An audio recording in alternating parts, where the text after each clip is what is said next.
as they saw fit. They had a ton, don't get me wrong, they had a ton of picks to utilize, and they utilized them correctly. So they were trading up and down in the draft.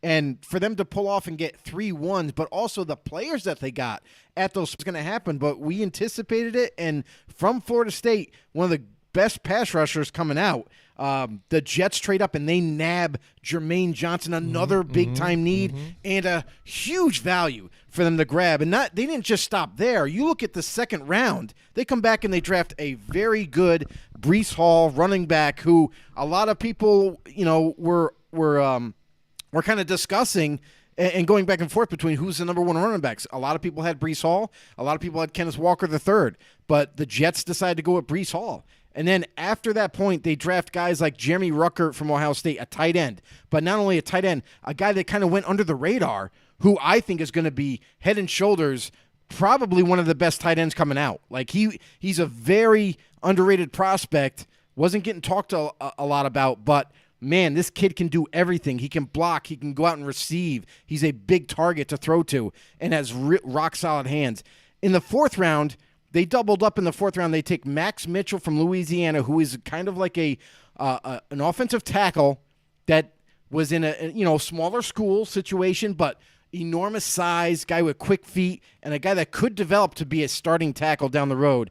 And then Michael Clemens from Texas A&M, an edge rusher, another edge rusher they come back and grab, and they finish their draft off with that, a developmental guy. But nonetheless, they addressed a lot of needs and and they managed to obtain high value throughout all those picks. Right, exactly. That's what you want to get. That when you're looking at this thing, when the question it comes up to you, do you draft for value? Do you draft, the what needs that are there? Yeah. They ended up happening to land both. It was like their dream type of draft. Yeah. When you talked about the Jets fans, that's the guys that they wanted, and they actually were able to get them. Like you said, even Garrett Wilson, they got the wide receiver. We talked about needing a wide receiver.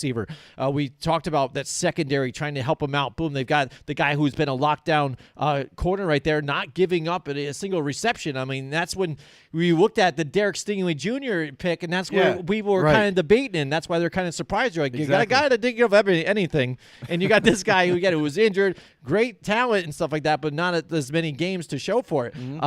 But then, and also, like you said, trading back in, getting Johnson, and then in the second round, like you said also as well, they come in and get that running back position. So altogether, great value for these guys. And they did well in a season or in a year now that they kind of, this regime, not really so much their head coach as much, but Joe Douglas, I think, is GM on the hot seat to do what he needed to do. And it looks like he hit the ball out of the park here. Yeah. And we'll see how it translates to the season moving forward. Absolutely. And that's the other thing, too. Joe Douglas felt the fire, right? Because this goes back a year ago when we all said, fire Joe Douglas. Get him out of there. He's just not doing a good enough job. So, I mean, and with the new head coach that got brought in and Robert Saleh, they're like, okay, well, Joe, we'll give you one more chance, and let's see what you can do with this roster. So it started 2 seasons ago, and then you started to see, okay, they drafted Zach Wilson. They moved on from Sam Darnold. They made a lot of big changes, but they also brought in a lot of talent. So they touched on that offensive line and upgraded it across the board. And they do the same thing in this draft, but they do it with multiple positions, with all these draft picks that they had. So, honestly, the Jets are one of the biggest home run hitters in this draft. If you're looking at pure talent and what they were able to accomplish, it's a great job by the New York Jets. And let's see if they keep trending upwards because this is a team that is in dire need of becoming competitive once again. Otherwise, Big Joe is going to be on his way out. Absolutely. And then if let's stay with the New York teams now, too, because right after the Jets were the Giants there. And we were in different places during the draft. I know you weren't able to make it out. I happened to barely get out there right at the beginning of the draft, get out to juniors to meet up with some friends. Yeah, some asshole blocked me in my parking spot, so I couldn't even freaking go out. That's amazing. And just smash him, whatever. But Hulk smash. What was your reaction to the Kayvon Thibodeau pick here at number 5 here with Jets? Or the Giants? You heard that the people, they thought they need edge rusher, they need offensive line. Again, these guys end up getting both. They got Kayvon Thibodeau there and Evan Neal there too as well. What do you think about that? The first pick? I don't I don't dislike it, but I also am not like, oh, you got Kayvon Thibodeau. This is going to be amazing. Because there's a little bit of baggage that comes with Kayvon Thibodeau from Oregon. Not to question his talent at all. He is by far one of the premier edge rushers, and a lot of people would argue that he was the best edge rusher coming out in this draft. Some people even believe that Kayvon Thibodeau could have gone number 1 overall to the Jaguars, and that was that kind of debate that everybody was having. So for Kayvon Thibodeau to end up 5th overall to the Giants, and the Giants were, I think the Giants were surprised that he was still there, right? And honestly taken back by it, and they were like, we can't pass this up. We got to take the talent that is Kayvon Thibodeau, and let's work with him. There's some baggage, like I said before. He's got some off-the-field issues that you got to be concerned about. He's got some work ethic issues, possibly, because you don't know for sure. I know there's a lot of rumors that swirl around in terms of draft time. But nonetheless, the talent level is off the charts. I mean, if this guy keeps his head on his shoulders and does what he needs to do as a pro coming into the next level, I think he's going to be amazing. And a lot of people were kind of making comparisons because of his body type to Jason Pierre-Paul, a long, lean, long-armed edge rusher that can get after it. So great pick. I like the pick because the value is tremendous, but hopefully he's going to, wake up, because now it's a job. Now it's, you're not just reflecting your set. Everything doesn't reflect just about yourself. Now it's also you're part of an organization, a business that you need to represent as well. So great pick. And then we gotta just touch on that real quick quick with him. And the funny thing is here too is we want to see how surprising those smoke screens are too. You were hearing from Giants camp, Adam Schefter was reporting it, that they didn't even like it. They had an interview with him and they weren't really impressed by him. And lo and behold, there they go. He's the first guy that they grab. And you bring up all the questions that you have about him too as well. The one positive thing I did learn, especially during draft night, is that Michael Strahan has been mentoring him and working with him. So that's a good mentor to have in your side, especially from the New York Giants organization, now to continue with you throughout the season and around Giants camp, because Michael Strahan sticks tight to the Giants too as well. He's a Giant blue. He's got blue blood flowing through. Absolutely. So, and that's what you want. You want to be able to hope that he's got that, not just all talk, whatever. He's actually taking it seriously, getting that work in, and moving forward with them. But again, it's just hope that he is that guy that they hope that they are. And I had the same reaction with you. It wasn't terrible. We had people texting to us as well. It's like, oh, what do you think? That's not really the guy I really wanted.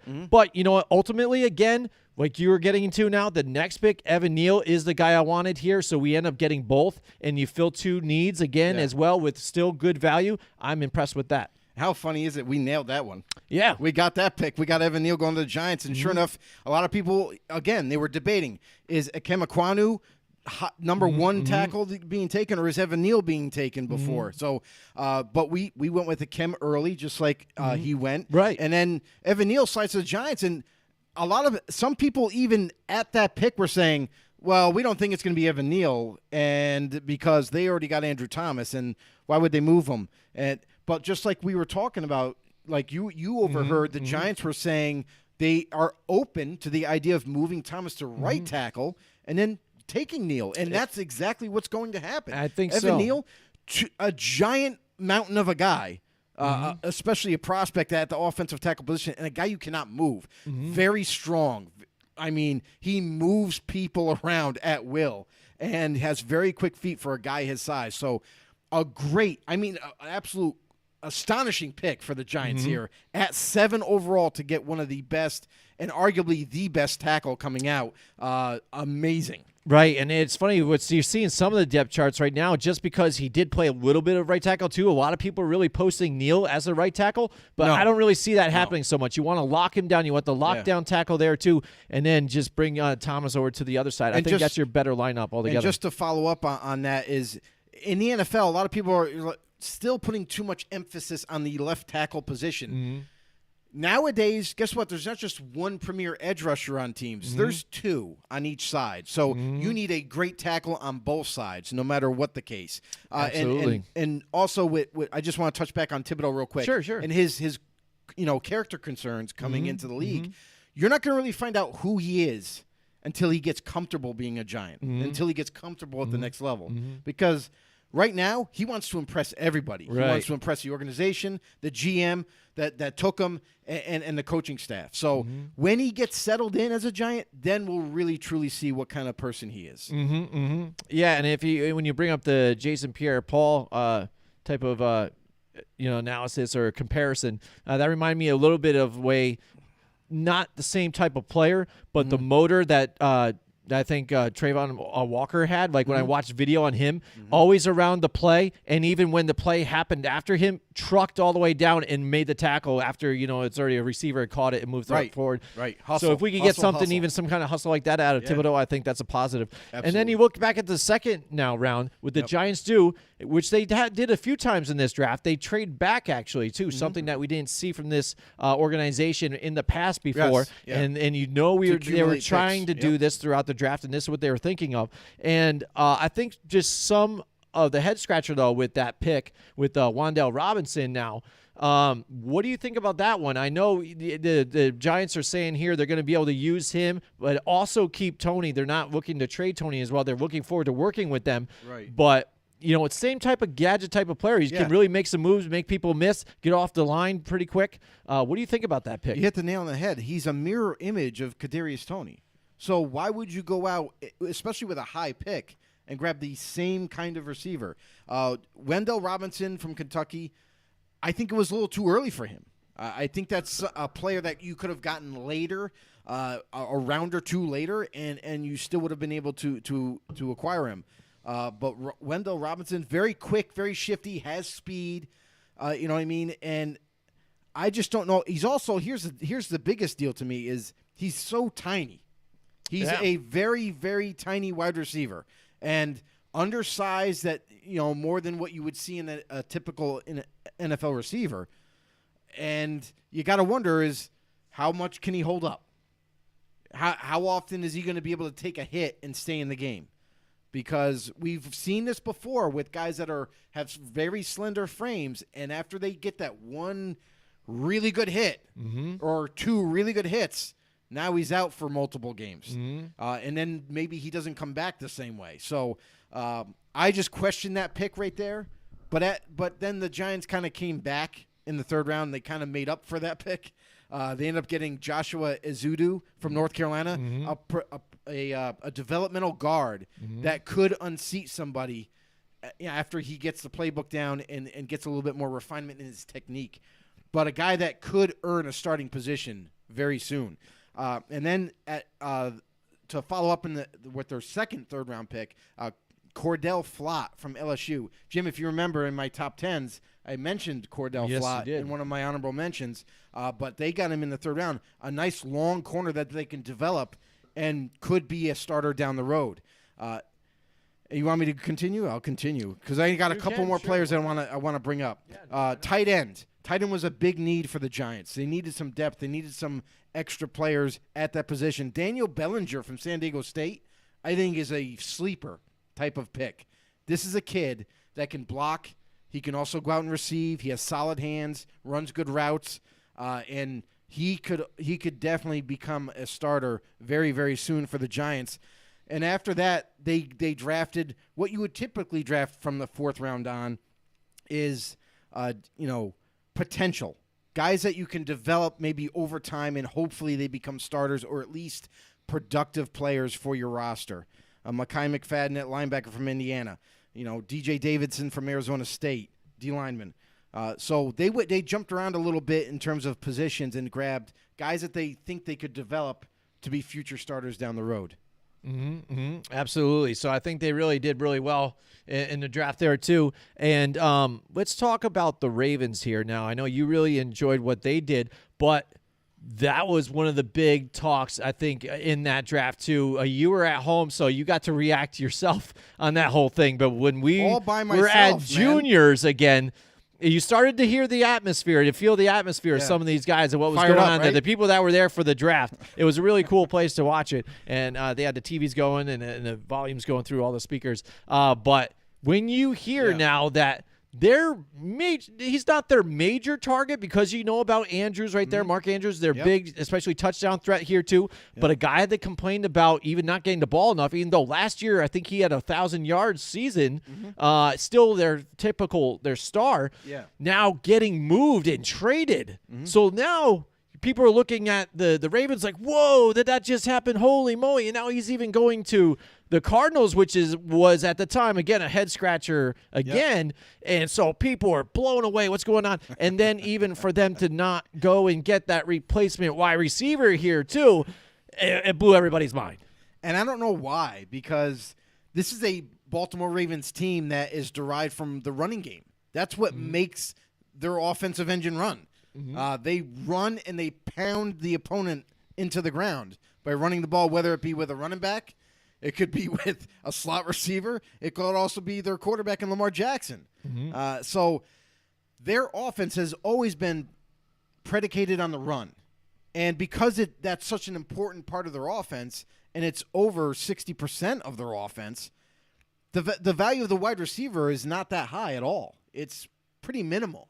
So Hollywood Brown was looking to be dealt, wanted out of there because, listen, he knows that going forward in his young career, he wants to be a playmaker, a difference maker for somebody that is going to throw him the ball. So Baltimore and Hollywood Brown decided mutually that they would work on a trade, and they deal him to the Cardinals with his old bro, Kyler Murray, link up with his boy at quarterback. So, and this is something because then moments after that, we hear that DeAndre Hopkins is being suspended for 6 games. So the Cardinals knew something before it actually went down, and they pull off this trade to get Hollywood Brown. So kudos to the Cardinals to get that deal done and to bring in Winners don't use drugs. A young, proven wide receiver to replace Hopkins while he's gone. And then when he comes back, that receiving core looks dangerous because now even though they brought back AJ Green, now you look at DeAndre Hopkins, Hollywood Brown as the number 2, and Wandel Moore. Wandel Moore even too. That was just really getting going last season. Extremely shifty and hard to stay with type of receiver. And you put him in the slot, forget it. There's nobody that's going to be able to cover him. So they did a great job. But going back to the Ravens, this is a move that makes sense for both teams. They get draft picks, in return, and on top of that, listen, they still got 2 young wide receivers that are going to be moved up the ranks now. Devin Duvernay, everybody forgets about him. Yeah, you know what I mean. So he's going to be called up. I don't know who's going to win the battle to be number 1, but it's a run-heavy offense, so the value isn't extremely high for that receiving core. So that's why they moved on from him. That's why, that all kind of transpired, went down.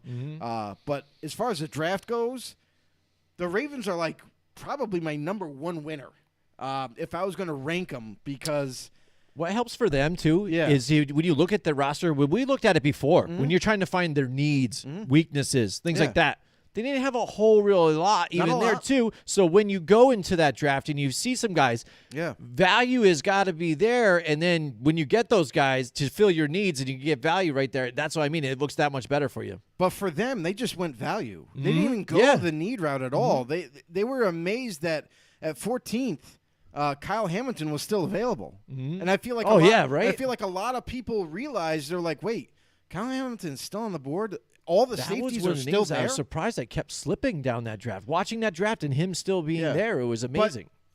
But when we were doing our mock draft, I mentioned this. Safeties don't go high. Unless a safety comes out and he's like Sean Taylor. You know what I mean? Like super special, Ed Reed. You know what I mean? One of these like elite type of safeties that come out, they're not going to go high. They're going to go mid to late in the first round. And Hamilton was right there for the Ravens. 14th overall. Ravens, this is kind of just, it's so high value to turn away. They were like, we got to take him because we're going to use him and he's going to fit perfectly in their scheme. That's the biggest part of this is the value was tremendous, but he fits their scheme so well that he's going to step right in week 1 and everyone's going to be like, who's this kid back there flying around, knocking heads off? You know what I mean? Breaking up passing, plays.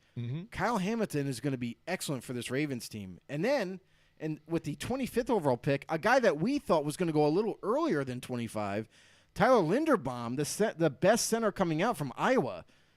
I'm amazed that he went to 25, lasted that long. But the Ravens capitalized on this, and they got their center for the next 10 years. I mean, they just kind of one pick after another into the second round. David Ajabo, guy from Michigan. You know him very well. Absolutely.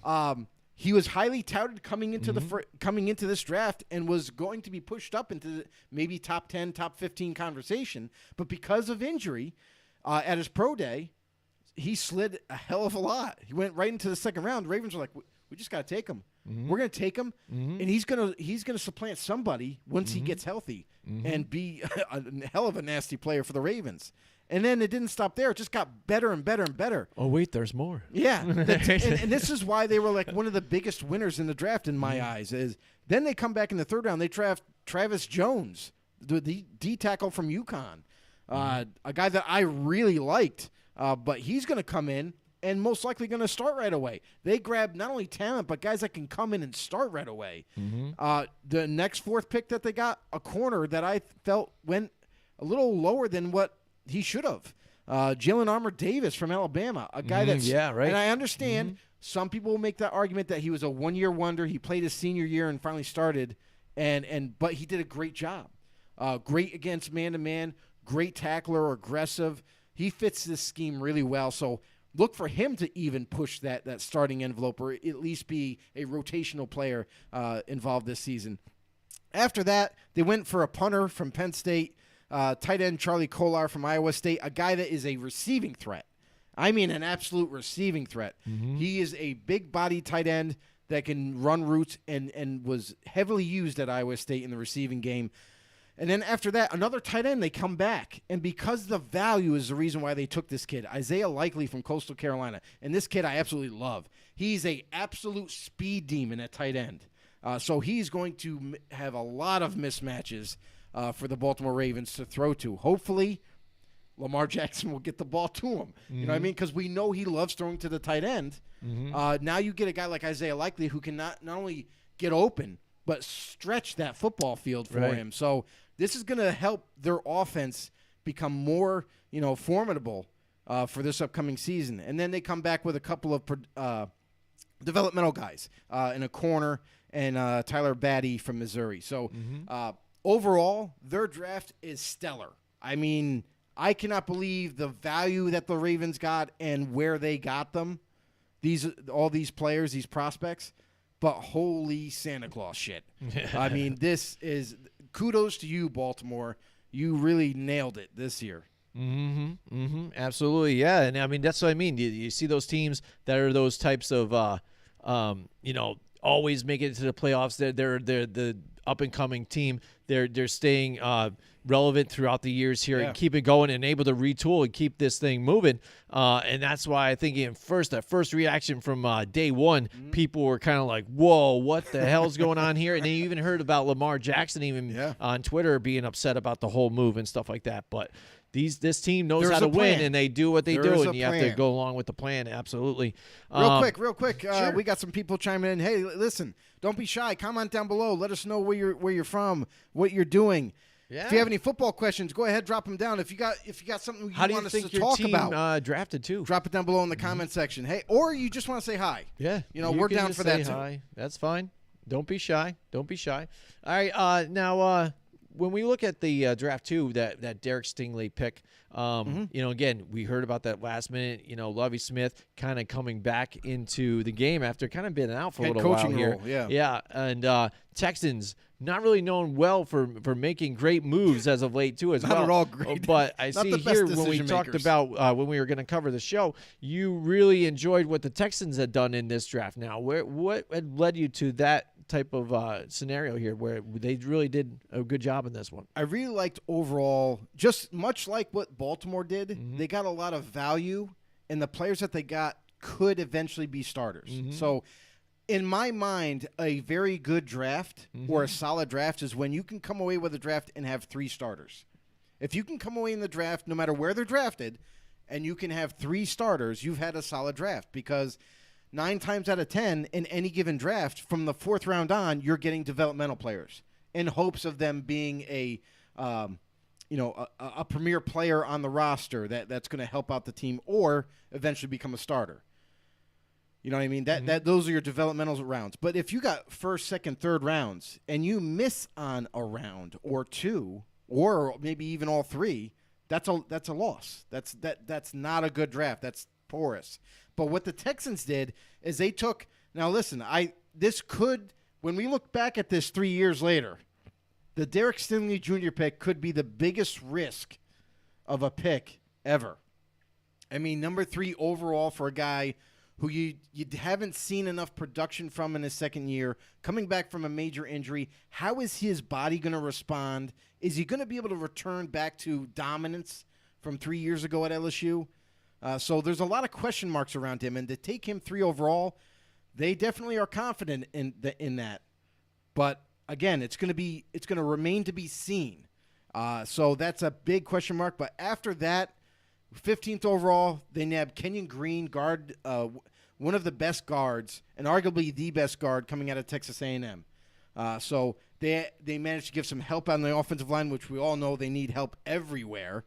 So they were one of the very few teams where no pick that they've had is not a misguided pick. They needed help in every aspect. Mm-hmm. And then in round 2, one of my favorite safeties, my 3rd best safety, is Jalen Petrae from Baylor. This is a kid that can be used in a very versatile way. If you remember Tyrann Mathieu, when he came into the league and how the Texans utilized him, he was a safety. He was in the slot corner, covering guys man-to-man. This is a safety in Jalen Petrae who's kind of similar. He can do a lot of things. He's very versatile. He's very aggressive, great tackler, but also has speed to burn, great coverage skills. So he can also come down in the box and be a slot corner for you. He can get back to safety and be the outfielder that you want him to be. So Jalen Petrae, I feel like is a steal at 2 for where they got him, and I think he's going to come in and start right away for them. After that, they got a lot of depth pieces that are going to really make a push for their starting roles right away. Wide receiver John Mechie III from Alabama, a guy that kind of went under the radar coming into the draft because of his speed. His top-end speed isn't great, but what does he do the best? He has great hands. He has great route running ability, and that's what's going to get you open in the NFL. You don't have to be the fastest guy, but he can come in and maybe carve out a nice role for him at Houston right away and maybe even start. Christian Harris, linebacker from Alabama, another guy who kind of went under the radar a little bit, a guy who did a lot of things well, came up and played the run extremely well, so he's going to help out this Texans team really, really quickly. And one of my favorite running backs coming out this year is Damien Pierce from Florida. This is a very physical back. Like, he's just like a bull in a china closet type of back. He's going to run people over, break tackles, stiff-arm people into the ground, and a guy that does not fumble. He's a very good running back. Great vision, and that's what you need in a back. So I see him becoming eventually a number 1 starting running back. And after that, they got a lot of guys that they could develop after that for the next 3 picks. So in hopes of them maybe eventually starting or at least contributing. Mm-hmm. But that's why I really like the Texans draft a lot. They went for value, and it didn't matter what they picked for position-wise because they just needed everything. Mm-hmm. Yeah, I hear you there. And that's what I mean. When you look at their picks, they built what they needed to get, and hopefully they can, trust the process here, like you say, too, and it could develop into something. Look really nice for the future. It wasn't like, hey, this is what we got. Looks really great. They're going someplace now. You know where they are with this team, especially when they decided that they were going to move on with Davis Mills as their quarterback. Say, we really like him. We're going to develop with him together. We're not looking to get one of these other quarterbacks, and that's that. I still think they should have. They should have probably. Now let's talk about that quick. I wasn't really planning on this though, but it might even be one of your teams I think that you were disappointed in the Steelers. the Kenny Pickett pick right there. We thought they were going quarterback. I was watching it there with the guys. I'm like, Malik Willis is going here. This is it. And Kenny Pickett's name is called. The first quarterback off the board, the only one in the first round. And there it is. It's Kenny Pickett, the guy that you were about his hands and playing in terrible weather, goes to the place that has terrible weather. So how excited were you even to see this pick here after you had to have been like dying, I think, during this whole time? Like, I get to see this actually happen now, so much because it is his home field now. Right there, Heinz Field. He has to play in the snow. It rains. And in college, it gets nutty, dude. In college, you played for Pitt. So it's like it's hometown. You know what I mean? And he goes there. Listen, and we've said this before about Kenny Pickett. He was definitely the most NFL game-ready quarterback coming out. He was. He's got everything you want in a quarterback. Everything. He's got size. He's got mobility. He's got arm strength. He's got accuracy. He's got knowledge. He's got it all. The only thing he doesn't have is hand size. That's it. He has 8-inch or close to 8-inch hands, which it makes it hard. I mean, in college, maybe he got away with it because the ball's slightly smaller. But now you're in the NFL. And when in the in the Senior Bowl that we witnessed when there was inclement weather, he struggled holding onto the ball, struggled throwing the ball. Because why? Because he has to. In order to get grip on the football, he has to wear these gloves. And in order for him to get good grip on the ball. So now he goes, just like you mentioned, goes to Pittsburgh, where there's a ton of inclement weather. And he's not going to be sheltered from it. And I hope for the Steelers that this works out. Because if it doesn't, and when they do have inclement weather, whether it be raining or snowing or sleeting or whatever, and he can't hold on to the ball, whether it because he's fumbling the ball or when he goes to throw it it's just falling out of his hand, that's got to be some concern. And you can't fix that. That's just genetically his hand is like, his thumb is weird. It's like kind of, I don't know if you guys can see that. His thumb is almost like in like this. Here, let's zoom in for you. Here we go. And, yeah, it's almost like this. So when he grabs the ball, it's a weird grip. You know what I mean? It's just strange. So he doesn't have a lot of surface to grab unless he has to almost force it, like kind of push it in there. And I don't know if you're going to have that kind of time. In the NFL. So I thought for sure, like you did, I thought it was going to be Malik Willis, who, because they have Mitch Trubisky, who is going to be the starter for the Steelers this year, even with Kenny Pickett there. Trubisky's going to be a starter. Malik Willis has the most promise of any of the quarterbacks coming out. And if they could develop him behind Mitch Trubisky, I feel like you have a ton of time. Eventually he takes over, and that's going to be your saving grace, a guy that can do everything. So just needs to learn, going through his reads, going through his progressions. But I feel like that's something that could have been taught. And by the way, Malik Willis has huge hands, so there wasn't going to be a question. But here it is. Kenny Pickett goes to Pittsburgh. I am disappointed with this pick. I thought they should have went a different route in terms, if it was going to be a quarterback, you got to go with someone else. Malik Willis or Matt Corral or Ritter. Desmond Ritter. You had to go with someone else. I feel like you could have done much more sooner with them. But Kenny Pickett, I'm really trying not to bash him, but when you can't fix an attribute to a quarterback, you're handcuffed. Like this organization right now is handcuffed in hopes of him getting over that grip issue. So I hope it works out for them, but I find your lack of faith disturbing. Yeah, we'll see what happens with it. That's what I mean. It was a bit of a surprise for me too as well, and it got really exciting.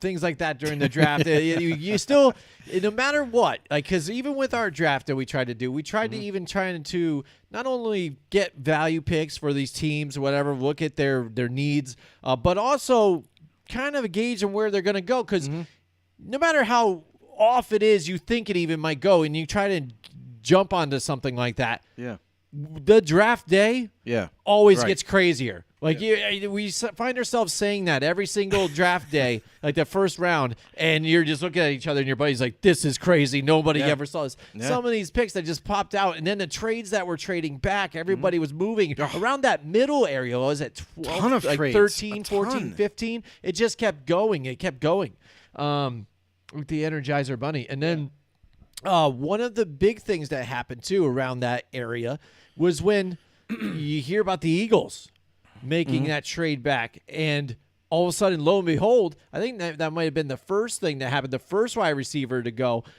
A.J. Brown all of a sudden becomes an Eagle. Yeah. Just like that. He is off of the Titans. Their star guy, the guy that even we thought was going to lock in a contract, they said that they were planning on keeping and get that extension going. We weren't even looking into different options, like trade options or places he could land, like we were possibly with Debo. Right. And that trade night, lo and behold, boom, the Eagles are the team, and the Titans move up and get their pick, and it's $100 million or something like that. Deal is signed, the extension, and now as an NFC East fan of the Giants, I'm afraid now because I'm looking over and say Devonta Smith on one side and there's A.J. Brown on the other. I'm like, come on, man. But, again, this is definitely trying to show them, like, Jalen Hurts, we believe in you, brother. We got you the weapons now. Let's get it done. Yeah, and that was a need that they had coming into the draft. So, and you saw this, trending. You know what I mean? Teams giving up draft picks to get proven receivers in the NFL already. So, yeah, right. Devonte Adams became available. He ends up going to the Raiders for a first and a second. And then A.J. Brown gets traded. You know what I mean? All these different things happen. Tyreek Hill gets moved to the Dolphins, for trade compensation. So these are proven guys. Now, the argument, or I would say the debate here is when you draft a receiver in the first round or wherever it is, you're hoping that he can come in day one and become an elite wide receiver. But that does not happen. Receivers typically don't come in and are stars. You know what I mean? They might be productive, but they're not elite. They're not feared yet. So you still got to develop those receivers. Usually it takes 2 to 3 years for them to really get refined and up to the NFL level. So now teams are taking upon themselves this year and saying, you know what? Let's not draft a receiver in the first round or second round. Let's go out and let's get a proven commodity at that position that we know is still young or still one of the best and bring them to our team instead of going through that whole developmental phase. So that's what you saw a lot happening. And I cannot for the life of me remember a draft with so many trades. Period. Whether it be trading up, trading down, trading for players. This draft was absolutely insane. I had a feeling going into the draft, I'm like, some people were like, we don't know if there's going to be that much trades because of what's going on. And there was some uncertainty with that. But, man, were we surprised? There was a crap ton of trades. Yeah, absolutely. And that's the thing. It seemed like right around the mid-range, that's when it all started pouring out. And, yeah, so now when you look at the Titans here now, too, they traded up. They tried to get some picks here to help their team out besides that whole thing. And I guess they're moving forward knowing that, their running game has got to be their deal. You know what I mean? They're going to do that moving forward. But I think the surprise even for some people maybe was later on getting Malik Willis in the third round there now, too. And imagine him dropping that far. I cannot believe You're talking about Kenny Pickett, the only one to go in the first round. And you even had another quarterback before him drafted, and then now there he is at the third. And I think this seems like a genius move here for the Titans as well, again. And you look back at these trades, and that's the thing. That's the most difficult thing to do mock drafting, is you can't. It's so hard to guess what pick it's going to be, let alone a trade happening between two teams. So what's going on right there? That is the reason why so many people's mock drafts get blown up right away. You know what I mean? Like we were doing well. I feel like we hit on a few of them early on, and it looked like as long as no trades were going to happen, that we might be right there for most of the picks. Isn't it great too when all of a sudden that player gets picked in that position, but it's to a different team that made a trade? Or like, does that count? Did I get that one right? I accept. I asked that question, and somebody gave me this answer. They were like, Well, if it's the same position but a different team or same player, whatever. Same player, same different spot, team. different team. I would think that it counts. It counts because it's that spot you had them Rejected going him in. at that spot, right? But what you don't realize is what team is taking them. But anyway, but they had the Titans with the so Malik. yeah. So for the Titans to get Malik Willis, who I have him as my number one. I had him as my number one for a reason because there was no questions about his size, what he can or can't do. He can do everything. The only thing that he needs to work on a lot to further develop isn't his accuracy, isn't his arm strength is crazy. Very hard to bring down for a quarterback too. Like he's very mobile, very hard to bring down. He's got a thicker lower body, so he can definitely withstand some of those hits and keep those legs turning. But it's more about the cerebral part of the game. So X's and O's, knowing where everybody's going to be, going through his checks and balances, going through his reads, his progressions, all of that. If he can get that part of the game down at the next level, he's going to be unstoppable. It's just that simple. He's got everything else you need. Now, when you watch his tape, a lot of times he was eyeing down one receiver, not going through his progressions a lot. But when he saw someone open, you couldn't drop the ball in the basket better than his throws. Like he is dead on accurate and he has a hell of a strong arm. So if you can develop the cerebral part of the game, his vision, part of on the field, if you can get him to go through his progressions, he's going to be better than anybody coming out in this draft. Yeah, and that's the thing you kind of look at with the Tennessee Titans here. You've already heard Tannehill come out and say it's not my job to train this guy or whatever, blah blah. And but he's a guy you're not going to hear that from those guys. As a starter, as a veteran that's been there even for a while. Who for him, he rejuvenated his career with the Titans. He was a guy that was kind of left forgot. Like the Dolphins had given up on him, and he found a new home here with Tennessee and rejuvenated his career. So why would he just say, "Yeah, I'm ready to turn it over to this guy, make sure he's ready"? He's not. He had that extension that he signed. He's looking to try and finish some business. The team was the number one seed in the AFC last year. They're trying to get further. They're trying to get further and move on with this thing. But I think the one thing that worked out for these guys as well is they have even a really athletic mobile quarterback as well too, the stronger arm than Tannehill. And even as he moves and progresses here with this offense, they can even sprinkle him in a little bit here on a few other different types of gadget plays if they want to, I think, as well. And give him some time to get that, like you said, the knowledge that he needs to. And he'll just get that by experiencing the game, seeing it firsthand, things like that. Doesn't need to learn it all from Ryan Tannehill. I don't think anybody ever is going to Ryan Tannehill and saying, oh, this guy's got to mentor me, man. I'm going to learn a whole lot. No, and we've seen this before by other vets. Eli Manning. I'm not going to teach Daniel Jones how to be a quarterback in the NFL. That's not their jobs. The coaches. The coaches, that's their jobs. The quarterback coach, the offensive coordinator. Exactly. That's it's what those guys are there job for. To develop them. Yeah. So I don't have any ill will towards Ryan Tannehill for saying that because it's his job.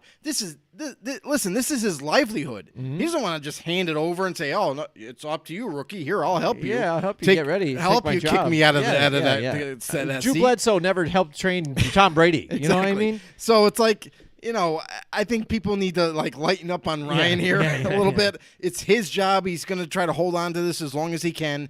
And Malik Willis is not going to step right in and take over. He needs to develop. He needs a couple of years at least to refine that part of his game. And once he does, the Titans might have their franchise quarterback to step right in after Tannehill's gone. So the Titans, the other part of it is just like you just said, they were the number one seed last season. Don't brush them off just yet. They are not going anywhere at the moment. You know what I mean? Now, here's the problem that you have for Tennessee is you get rid of A.J. Brown. What else did you have? You don't have Julio Jones anymore. So it's like you have Josh Reynolds still, I believe, on that roster. So he looks like he's going to get a boost in playing time. Right. But overall, they still need to do a lot of work in terms of surrounding Ryan Tannehill with some receiving talent now.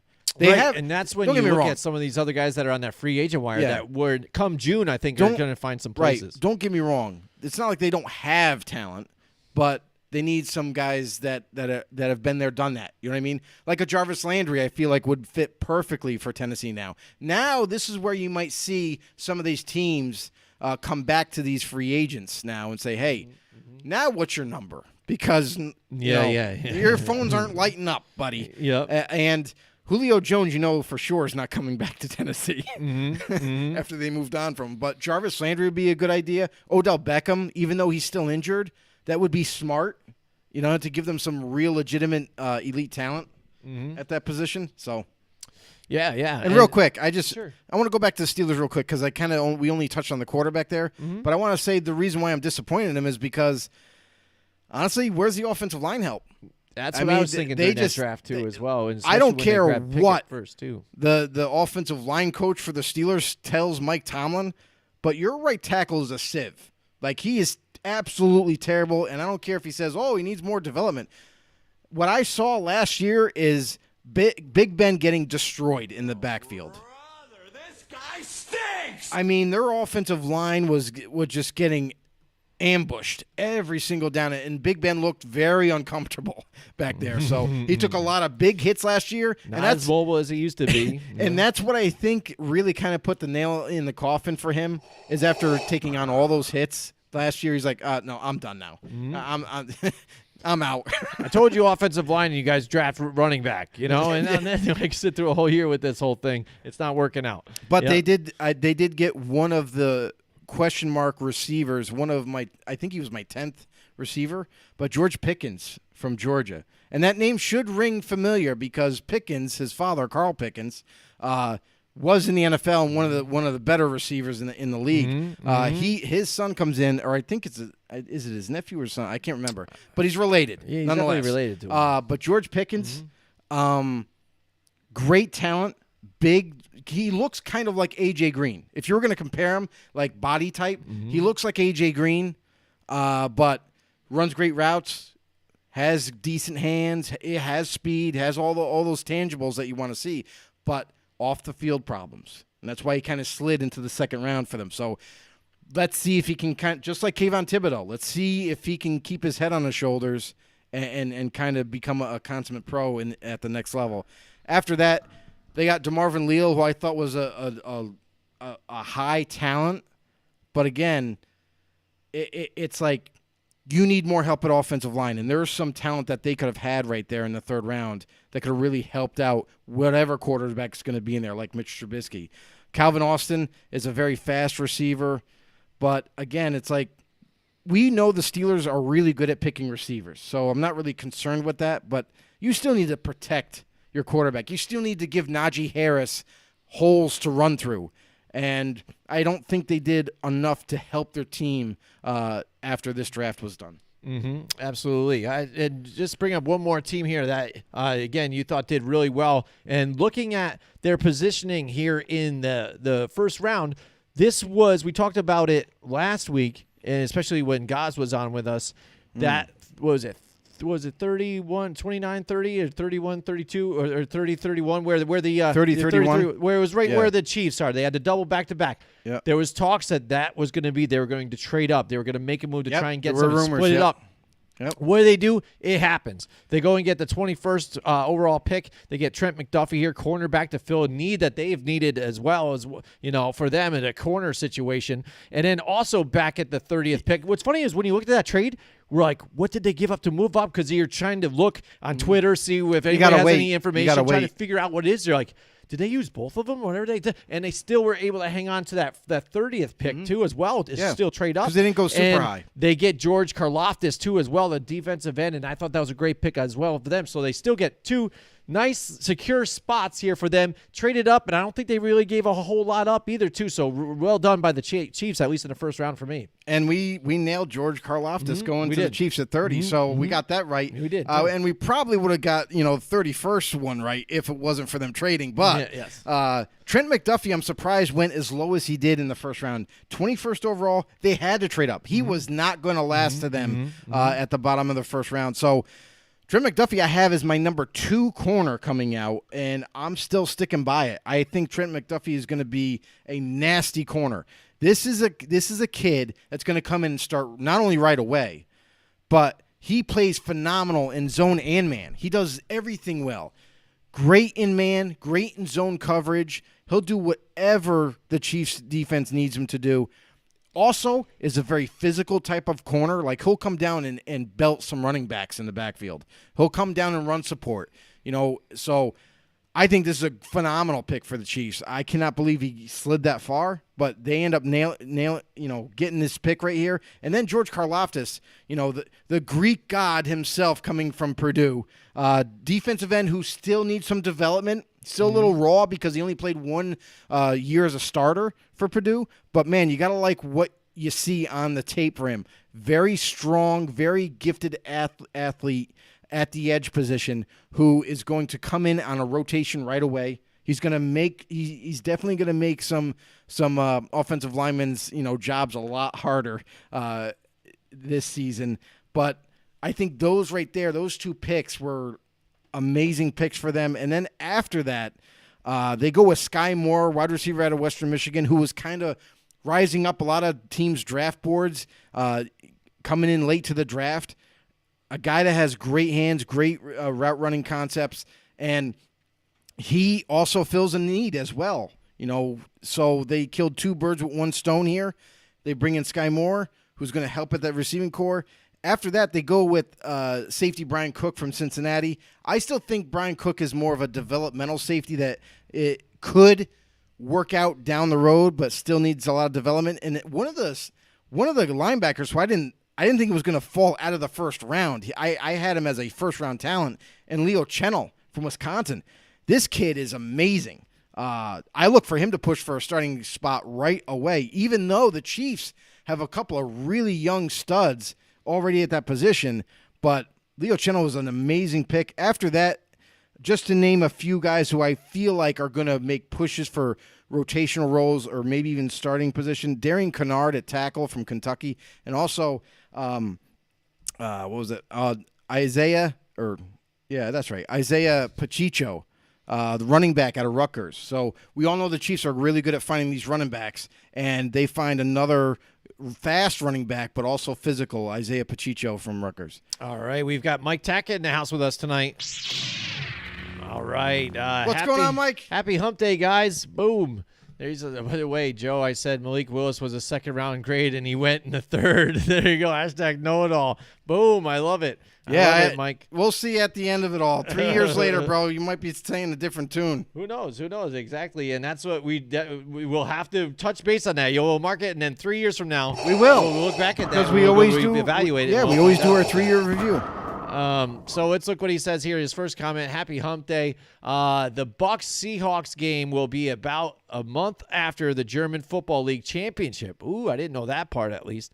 With the build-up leading to the NFL game, I think the league will be surprised by how popular American football is in Germany. The last NFL Europe game was in Frankfurt in 2008. Standing room only with over 50,000 people there. It's a lot of people. And that's the thing. And you know what? Mike Tackett's got his thumb on the pulse on this whole thing. And I watch his videos that he shares about the German league and stuff like that. And you see some of the unique players that they have there as well. And I'm always wondering to see if we're going to see some of those guys trickle into the newly formed USFL or possibly the XFL as well, and maybe transition again, because you've seen how the XFL is willing even to work with the NFL, or rather the other way around. NFL is working with the XFL as well, and they're trying to change different rules, test them out. I'm wondering if some of those players, which the German league's big, he's got the Japan league, these other guys playing American football, but really everybody wants to get to the big show, the NFL. See if some of these players perhaps try and trickle into this other system and get into the NFL. You already do see the NFL has, I forgot what the program is called, but they do take on,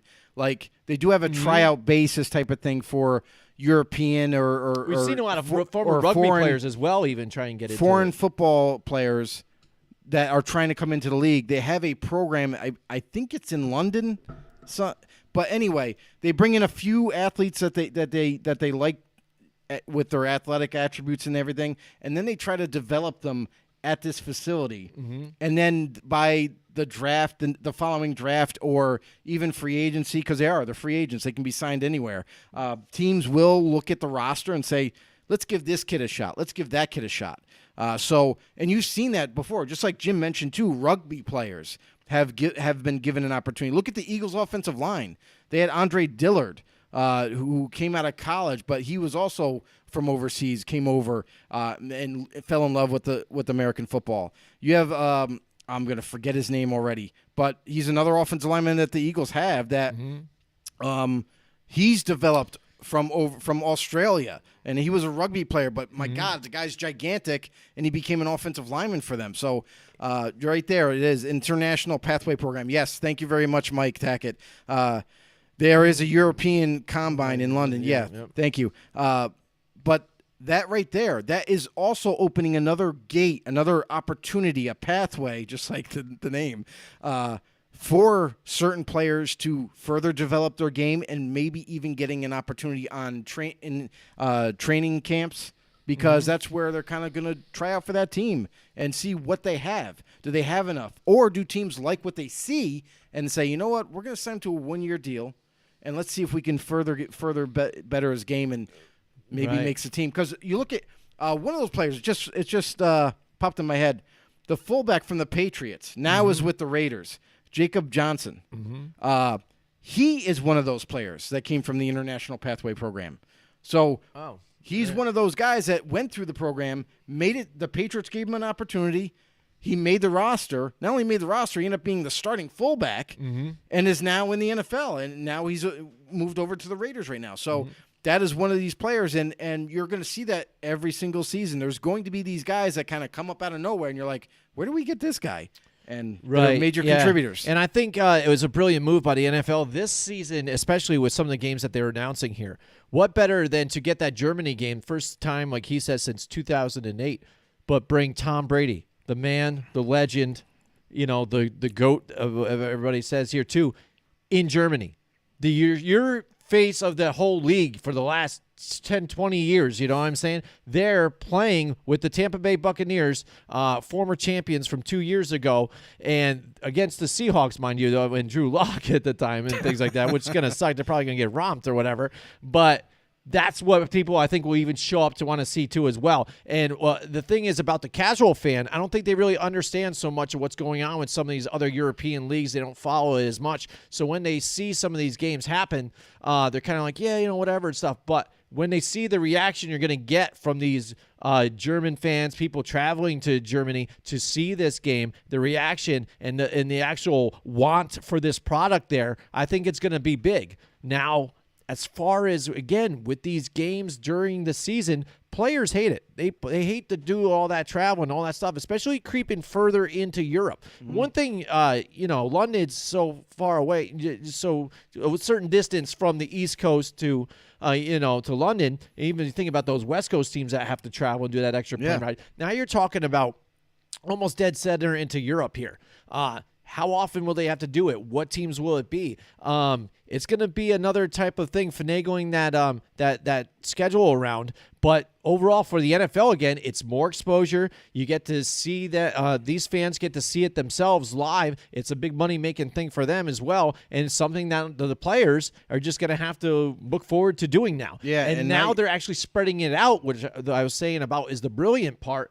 Teams that the polarizing team people want to see, not just the Jaguars over and over again, or the Jets or whatever team, blah, blah, blah. That London game that's coming up where it's Mike's Green Bay Packers and the New York Football Giants there in London, I think that's going to be a great game as well, and I think that's going to draw some fans to go to as well, because you got Aaron Rodgers there playing, and again the historic franchises, the Packers of old, Bart Starr, the New York Football Giants too as well, and the lineage that they have with that team. I think people will draw to those types of teams. I think it doesn't matter who you put over there; they're already coming in droves. I mean, it doesn't. That's the thing about, and that's what Mike Tackett was saying earlier. They love American football to the point where you could put any team over there. You could put the Texans over there. I guarantee you it's going to be sold out. There's going to be people waiting outside of the stadium watching the game and everything. But that's how much they love our sport. And that's why the NFL has decided to keep going over there or going to Mexico or Germany, wherever they go. But the other aspect of this is players absolutely hate going to these games because you look at it from a personal standpoint as they're leaving their families, their kids, their livelihoods, and they're traveling thousands of miles across the pond to go and either now going to Germany or maybe even China one day. And there's going to be a breaking point, I feel like, because the NFL wants to keep expanding and keep getting bigger and keep getting games across the world. You're putting strains on only every organization in terms of travel plans. Think about, the amount of money that it takes to move the team, as a whole over to, Germany now or London or what have you. And all the organization that has to take place, all the finances that got to be spent. And then on top of it, the organization's not happy because they're spending money that they don't normally have to spend. And then the players are fed up because they're like, are you kidding me? We got to go way over there this week and play a football game. We're going to be tired. Yeah, we're you be literally jet go lagged. into the future because, again, it's those so many hours ahead of time. You're into the next day already. And sometimes when you watch those games, you're like, the Bears are playing like crap. You know what I mean? Or a team is. And this is what you're going to have. You might not have the best outcome in terms of a game because guys are jet lagged or they're just extremely exhausted, and the game plans might not be as good. Maybe the coaching is affected by it. So do you think it's I wonder what Mike Tackett says here, 50,000 fans to watch practice squad guys? Yeah, exactly. Right? It's going to be chilly more than likely, too. Last year around that time in Munich, it was the mid-40s. Tampa has the slight time zone advantage, but Seattle has the weather advantage. Yeah, True. that could be a game changer, a level out, but not so much even for me with Tom Brady because, again, where did he come from? He came from New England, too, as well. So, he's played in all types of weather before. But that's kind of what I'm getting at is I think there's going to be a breaking point eventually where players are going to kind of stand up when negotiations kind of trickle, kind of come out of nowhere for the new CBA or something like that. Oh, it's got to because you're telling us that you care about health, care about and the players and everything. But you add in another now week, we're traveling and now to countries. You're adding more countries. Yeah, we're traveling to countries. We're going to countries maybe under fire. You know what I mean? You never know when a war is going to spring up or something like that. So. This is I feel like there's going to be a breaking point where players are going to be like, nope, we are freaking done with this. Let's get this nailed down. We don't want to travel anymore over there. If we and there's going to be negotiation, there's going to be give and take. You got to wonder if the players are going to be able to get rid of it altogether, not have to go, or if they can at least negotiate to a point where like, all right, well, I'll do one game a year or 2 games a year somewhere. They already complain again. We know about it. Complain about the Thursday night games. They've added more Saturday games too as well. An extra week now. An extra week what I mean? too. This past season. That's what I mean. They keep moving it, and they're asking these players to be. They already were kind of ambassadors of the game, but they are literal ambassadors now into these other countries for their teams and for the NFL because they're basically putting their product out there for show and asking these players to perform well and really grab this audience here and expand the league together as a whole. But again, I like it too. I don't know what time technically that's going to be, that game, though, because, again, it's going to be a day in advance. So when is that really going to air for us over here? I know a lot of times it's hard for me to catch a 9 o'clock game when it's over there in London. So Germany might be a different deal. But 4 a.m. Yeah, I don't know. We can try and make it fun. Like, Mike, I was talking to Joe quick off the air. I'm like, how about we try and figure out what it is? And maybe we can get plane tickets and we'll go to see that London game. Maybe there, the Packers and the Giants, my G-Men against your Pack. Who knows? I don't know how much that might cost, but we'll see. I don't know. It might be fun. Who knows what we could do with that one. But yep, they laid out. Those games were announced today, so we're getting into the season more. It's getting exciting. A lot of big things happening. Yeah, can't wait for the schedule to come out, like when we actually get dates and times. The schedule, absolutely, too, because we're going to be scheduling some stuff this upcoming season, too. It's going to be very exciting. Joe, what's really exciting now is the change of the seasons, too. Why don't you tell everybody about Johnstone Supply? Johnstone Supply. Listen, everybody, it's never too late to start thinking about how cool you want to stay during the summer months, or If you tune in now, if you jump on this opportunity, call now for pre-summer pricing on John Goodman Central Air Conditioners, or if you're looking to go with the Fujitsu mini splits, they've got them too. Don't ask me what they are. I have no clue. But they've got a cool name, Fujitsu mini splits. I would definitely go and grab them. And if you're a homeowner that's mulling your options and want to get hooked up with a local contractor, call Johnstone Supply in Troy, and they've got you covered. And just a reminder out there, they have the lowest prices on Milwaukee tools guaranteed. That's right, guaranteed lowest prices. So if you happen to find a cheaper price, make sure you bring that ad over or show them right there, and they'll hook you up. The best quality products at the unbeatable prices. Stop into 6th Avenue in Troy, New York, if you're local, to learn more, or call Johnstone Supply, 518-272-5922. That's 518-272-5922. I think I memorized that number by now. And listen, they're not just here in New York, upstate in the capital region. They're also down in Florida by Mike Tackett. They're also over with our good man Tom Leiter in Seattle. So they're a little spread out a little bit. But give them a call if you guys need any help. Yeah, I heard some more Ocala love. We were at the Wage War concert. I didn't realize that they were from Ocala, Florida. Yeah. That's pretty amazing, too, right? Ocala's getting Mike a lot of love Tackett, lately. you down with Wage War? I'm Do you down like with some War? Wage War, man. They're pretty awesome. That was a good show. Yeah, we actually went to that concert. It was a blast. It was awesome. Hell yeah. All right, now that we got Mike Tackett here, too, why don't I ask him what he thought about his pack and what they did in the draft? I know when it came to their pick here, the 22nd overall, and Quay Walker was announced, a lot of people scratched their head again. And we know he's a good player here, but people are, again, trying to look and gauge that value even there at that time because, again, it wasn't on even a lot of people's draft boards. So it's kind of a big surprise for them. And with the moving and shaking that was going on with A.J. Brown and the receivers and stuff like that, a lot of people were like, were the Packers going to go for a wide receiver here? Yeah, the big joke was in the first round for the Packers because they had 2 picks. A lot of people, even us, thought that they were going to go wide receiver if they were available. But we saw how fast those receivers were flying off the draft board. And then when it got to them, they ended up going a little bit different route. Not a lot of people thought this, but Quay Walker ends up making the first round. I absolutely love the pick. I think this is amazing. And if you look at all the Georgia linebackers that came out, they all got drafted.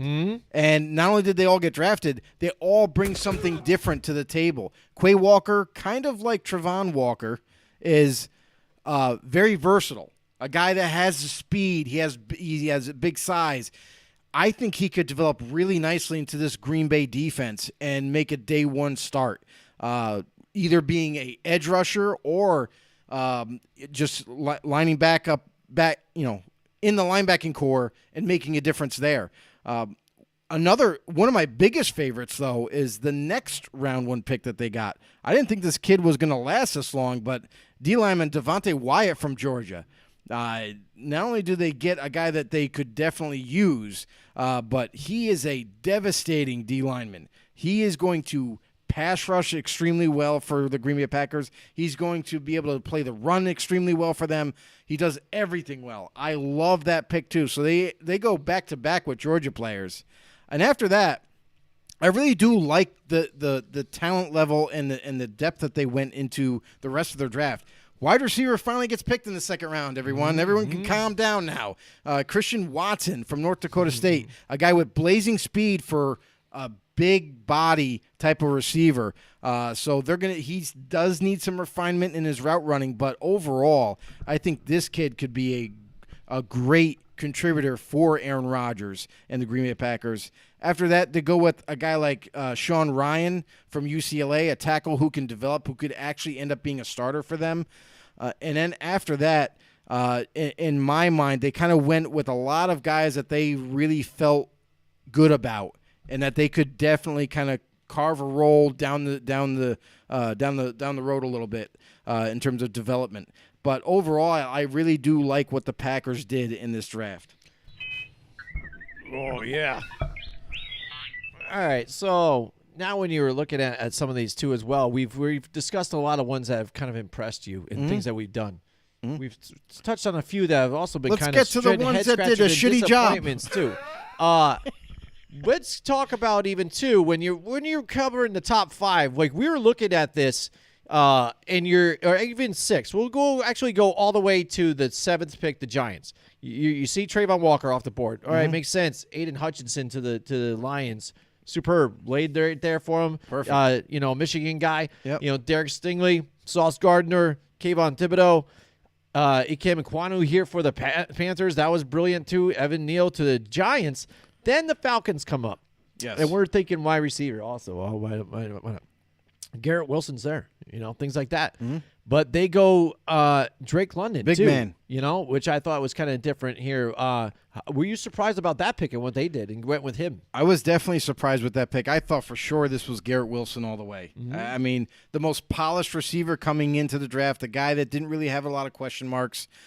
Drake London kind of makes me a little nervous. Now, it almost seems like Atlanta Falcons are building a basketball team at this point. You got Kyle Pitts, very tall, athletic type of tight end / receiver. Now you bring in Drake London to play forward. You know what I mean? Yeah, Basically, yeah. that's what he is going to be in the NFL. A guy that runs 4.5 speed, so pretty decent speed for his size, but at 6'4", 6'5", where he measured out, the problem for me is separation. You didn't see it in college. And if you don't see it in college, at the next level, the premier level to play, you're not getting open. A lot of what you saw in college was a lot of jump balls or absolute blown coverages is why he got wide open at times. So either it was a blown coverage or it was a contested catch. And I'm sorry, if you don't see that separation, that to me shows me that you struggle getting open. 2, you're not a great route runner, so you're not going to get open very often. And to me, coming in, if you're going 8th overall and you're picking a wide receiver, don't you pick the most polished guy, a guy that can do everything well, a guy that can grab contested catches, a guy that can get open with his route running, a guy that has speed, a guy that has the hands. Drake London doesn't have all of those attributes. So, yes, he has tremendous size that you can't teach, but if you can't get open, what good is that? So I feel like he's going to struggle a little bit in the NFL, and I don't know if he's going to ever be the receiver that the Falcons are envisioning him to be. So to me, that was a little bit, I wouldn't say a reach, but I would say it's the wrong player at that spot. Right, yeah, and I mean, that's the one thing I would debate, too, as well, when you're looking back at the tape, and they're even showing it after the pick was made, and they're showing, the highlights and stuff like that, and trying to do their comparisons, too, as well. Exactly, that's what I mean. Their back shoulder or contested coming up. Or the corners fell asleep. Yeah. And it's like, oh, look, I'm open. Yeah, blown. It's like wide over. It's like, these are your highlights? It's like, it should be just a low light for the defender and stuff like that, or something like that. And that's what I mean. You didn't get that separation. That's why I thought even the difference in the different levels, like when you talk about the cornerbacks too as well, when you saw about the Sauce Gardner too as well, he had guys locked in. He was all over the ball, reading the play, hand in front of it, uncontested. Boom, see ya, bye. And that's the different type of level I thought you saw with the easy wide receivers as well. To touch on Sauce Gardner too, was graded as one of the best man-to-man corners. However, when I watched his tape, if he has to go against a shifty receiver, like a guy that's really quick. Like has a good release off the line? No, just quick. Just quick. Because route running, his change of direction skills aren't very good. So he might struggle with guys like that, like a Garrett Wilson, who can quickly change direction. He might struggle a little bit in that area. But nonetheless, we're talking about the Falcons. Oh, yeah. Anything else that besides even that? I mean, that started it off for me when you look at it. I would say after that pick, they kind of redeemed themselves. Coming back in the second round, they got Arnold Ebiketie from Penn State, who I think is a tremendous athlete, a tremendous prospect coming out. Now, this is a guy that maybe it's going to depend on how they want to, what direction they want to go with him, you know what I mean, in terms of the next level. Do they want him as just purely an edge rusher? You know what I mean? He could be that for them. Do they want him as a linebacker that can do everything? In zone coverage, he does a decent job in zone. But man coverage definitely needs a ton of work on that. So that's what is a little concerning if that's how they're going to use him. But I do like the pick. I think he's a very talented kid. I think he can develop his game and definitely be a starter for them. And then after that, this is where I really get excited, is linebacker Troy Anderson, who I felt went way low in this draft from Montana State. A lot of people are going to point like, oh, he came from a smaller school. That's a reason why he's not going early. This kid has a lot to offer. Very fast for his size. He's a little shorter than you would like at linebacker, but extremely great coverage skills. Fast to the ball.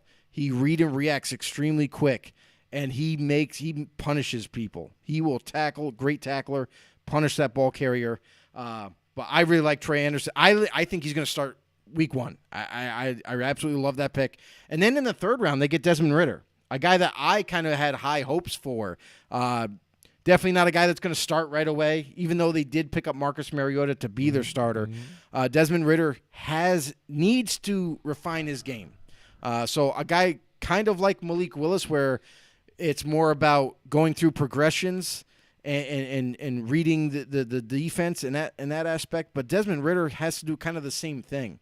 I think Desmond Ritter has all the attributes that you would like. He's mobile. He's got great size. He's got a cannon for an arm. He's accurate. But the cerebral game he's got to develop on as well. And if he does that, maybe 2-3 years down the road, he'll be their franchise quarterback. After that, to get another stud, I'm going to skip and go to the 5th round here. Tyler Algier from BYU, an underrated running back who I feel is going to do very well for Atlanta Falcons. A guy that can catch out of the backfield. He can run. He make people miss. I really like that prospect as well. And then after that, a guy in the 6th round. If you can get an offensive lineman in the 6th round who has the potential to become a starter down the road, Justin Shafer from Georgia, a guard that I really truly believe can and will end up being a starter in this league.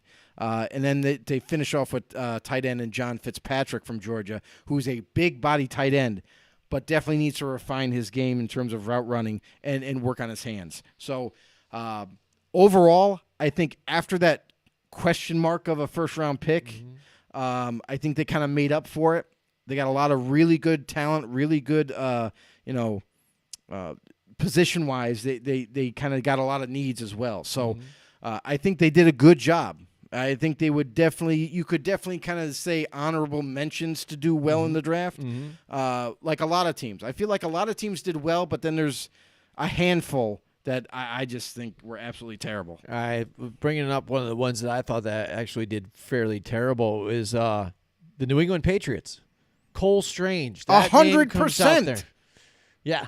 They were on my list. Number 1, I would say, as the worst drafting team ever.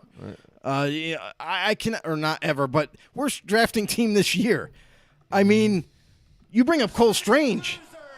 Yeah, but holy crap! They looked where they possibly saw him landing, and they could have got him in that position. At 29, they go with Cole Strange from Chattanooga. Not only is it a small school prospect, which I don't really care if you're from a small school or not. I think talent is talent.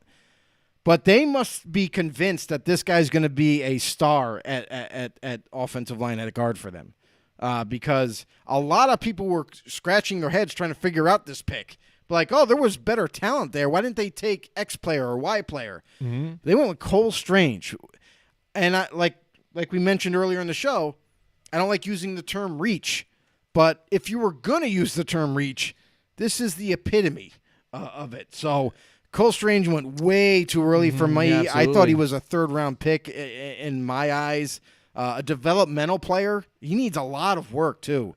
A lot of work. So I'm kind of questioning, Bill, what the fuck are you doing? Yeah, it seems like this year they're way different on what their normal type of, whether they're doing things is. And it seemed like when you look, they handled this draft, they're like, let's just fill our needs as we go. Whatever we want. This is the guy we like. Who cares if we get him with the first pick or the 2nd round or whatever? Right. This is one of the guys we wanted. He's here. Let's just get him now. Let's just pick our guy. And then it didn't matter. And that's what I mean. And when you're looking at him, you're like, dude, but you could have had even this talent here. Yeah. And what is this with the Patriots? Is Bill Belichick just losing it right now? Is he really that confident in what he can do in developing these no-name players? Is it that much? Is it not having the Josh McDaniels there anymore? What's going on here with this team now in this poor drafting, and what are they going to do this coming season? Because when you're seeing teams like the Dolphins making the trades that they did too, and what they did, the Bills still coming back strong, the Jets doing great in the draft. Yeah. It looks to me now you're not really helping out Mac Jones as well here, and you guys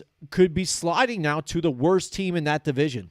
And it doesn't stop there. And I would say, I would say for where you were headed, the staff is being depleted way too quickly. You know what I mean? So think about it.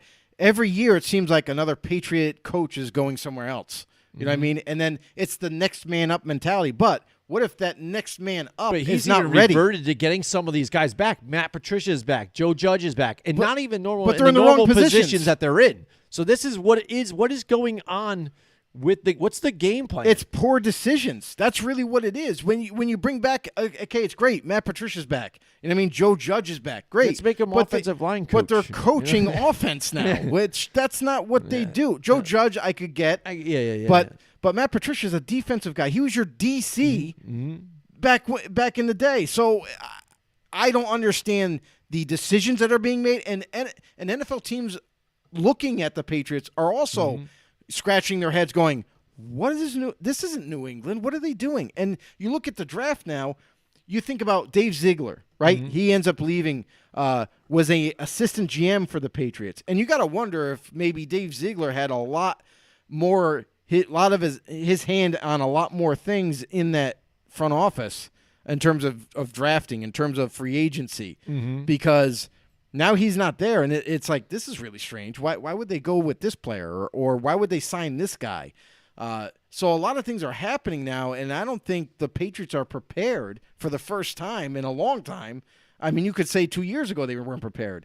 That for this undertaking of staff leaving and not really having enough infusion of younger talent ready to take over these positions.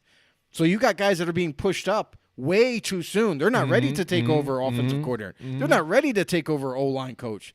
So, and I think that plays a part. And now it's on Bill, and everybody's looking at Bill Belichick and saying, hey, dude, what are you doing? What's going on? Why'd you do this? Why is this happening? So, and I think what compounds onto it as well is the players that they've lost. Look at the players that they've lost, and not securing J.C. Jackson, too, as well. An up-and-coming corner for you that was there But they don't want to pay him the money. I understand. That's really what it is. And then this is why now they're suffering the consequences. They're paying the bill here for that. And I want to – go ahead. Well, do you want to get to Mike Tackett here? Go ahead, get to Mike Tackett. Mike Tackett here on YouTube, he says, bigger surprise out of the whole draft, he says, Brock Purdy lasting until the final pick of the draft, or Ian Book going undrafted. There you go. So, again, quarterbacks out there. Brock Purdy going to the 49ers, I think it was here, with the final pick of the draft. Who knows? But, again, the 49ers have been that kind of team. How many times during an offseason have you seen some of these teams dangling out there that we might trade this quarterback, but we're going to hang on to him, and we're not getting the value we want. So, hey, we're going to keep you around still, and how often have you seen this, I think, in some of these off seasons? I don't think I can remember an off season like this to where we've had our headlines where there's been some talks here and there, but we've been talking about the Jimmy G thing for the past couple of years. Now you've got Baker Mayfield not wanting to be there. Nobody's really finding value there, so he's dangling around. You've got Jimmy G, where they thought they might shop him here, but now they're going to keep him. But then you do get a Brock Purdy in the house, but you also have Trey Lance there as well. And what's going to go on? Are they going to dish them out during the season? Are they going to lock in deals here, with another team or around June? Is something else going to happen? So many different questions around some of these different teams and their quarterbacks. Before the draft, we already mentioned this. We already said that these guys are not going to get moved till after the draft. And it's not a surprise. And they're not going to even get moved in May. I'm saying June or July is when both of these guys are going to end up being traded. Jimmy G, listen, I know that they kind of want a little high compensation early on, but their asking price is going to come down, just like the Browns' asking price is going to come down. And the Browns might even have to renegotiate his contract to make it cap-friendly to move Baker Mayfield. So both these guys, I still see them being moved. I just see them being moved later when it's closer to training camp or you know what I mean, and so forth. So you look at a team like a Seattle that has already kind of came out and they said, well, we're not interested in Jimmy G. Mm-hmm. You know what I mean? Maybe they had talks with the Niners and said, well, we're not going to give you that. Mm-hmm. You know, until your asking price comes down, we're done talking. So that happens quite often, and there's going to come a point in time, and it's probably, like I said, it's going to be a couple months later, where Niners are going to be like, all right, we want to get rid of his salary. So would you give us a 6th-rounder? Yeah, okay, done. Let's get rid of it. You know what I mean? And then same thing with Baker. But Baker's a different he's got his contract for what he has been able to accomplish in the league. Mm-hmm. It doesn't match up, you know, price-wise. So his contract is he's going to have to get some kind of renegotiation to lower that cap number in order for him to probably be moved. But in the end, I feel that that's what's going to end up happening anyway. Now, quick with that. Now, do you think some of that is, I guess, on a scale, on a balance, his real play or injuries between him and then some of the players that were on the Browns that weren't able to get them further than they probably should have gone? I think it's his play, and the fact that also you got to also remember that he hasn't been the healthiest quarterback either. You know, he's had that shoulder issue. So is it and more? stuff like That's that. what I'm saying. It's both. It's both. So more It's of both. a 60-40, or you just say it's just a straight up both? No, Because it's 50-50. that's what it is. I mean, his what he's been able to display on the football field, you see some things that you really like in Baker Mayfield, but then you also see some things you're like, I don't know about that. You know what I mean? So it's one of those things where there's going to be a team that kind of says, you know what, I can fix him. And that happens a lot. A guy that's not playing that well for a certain team, change of environment, and not to mention, I'm a good enough coach that I can get it done. You know, coaches have that confidence where they're like, I can turn his career around. So it's going to take a team like that or a coaching staff like that that's going to kind of go all in on him and bring him over and give him an opportunity to start. He might not be the starter. Same thing with Jimmy G, but he's going to have to earn that.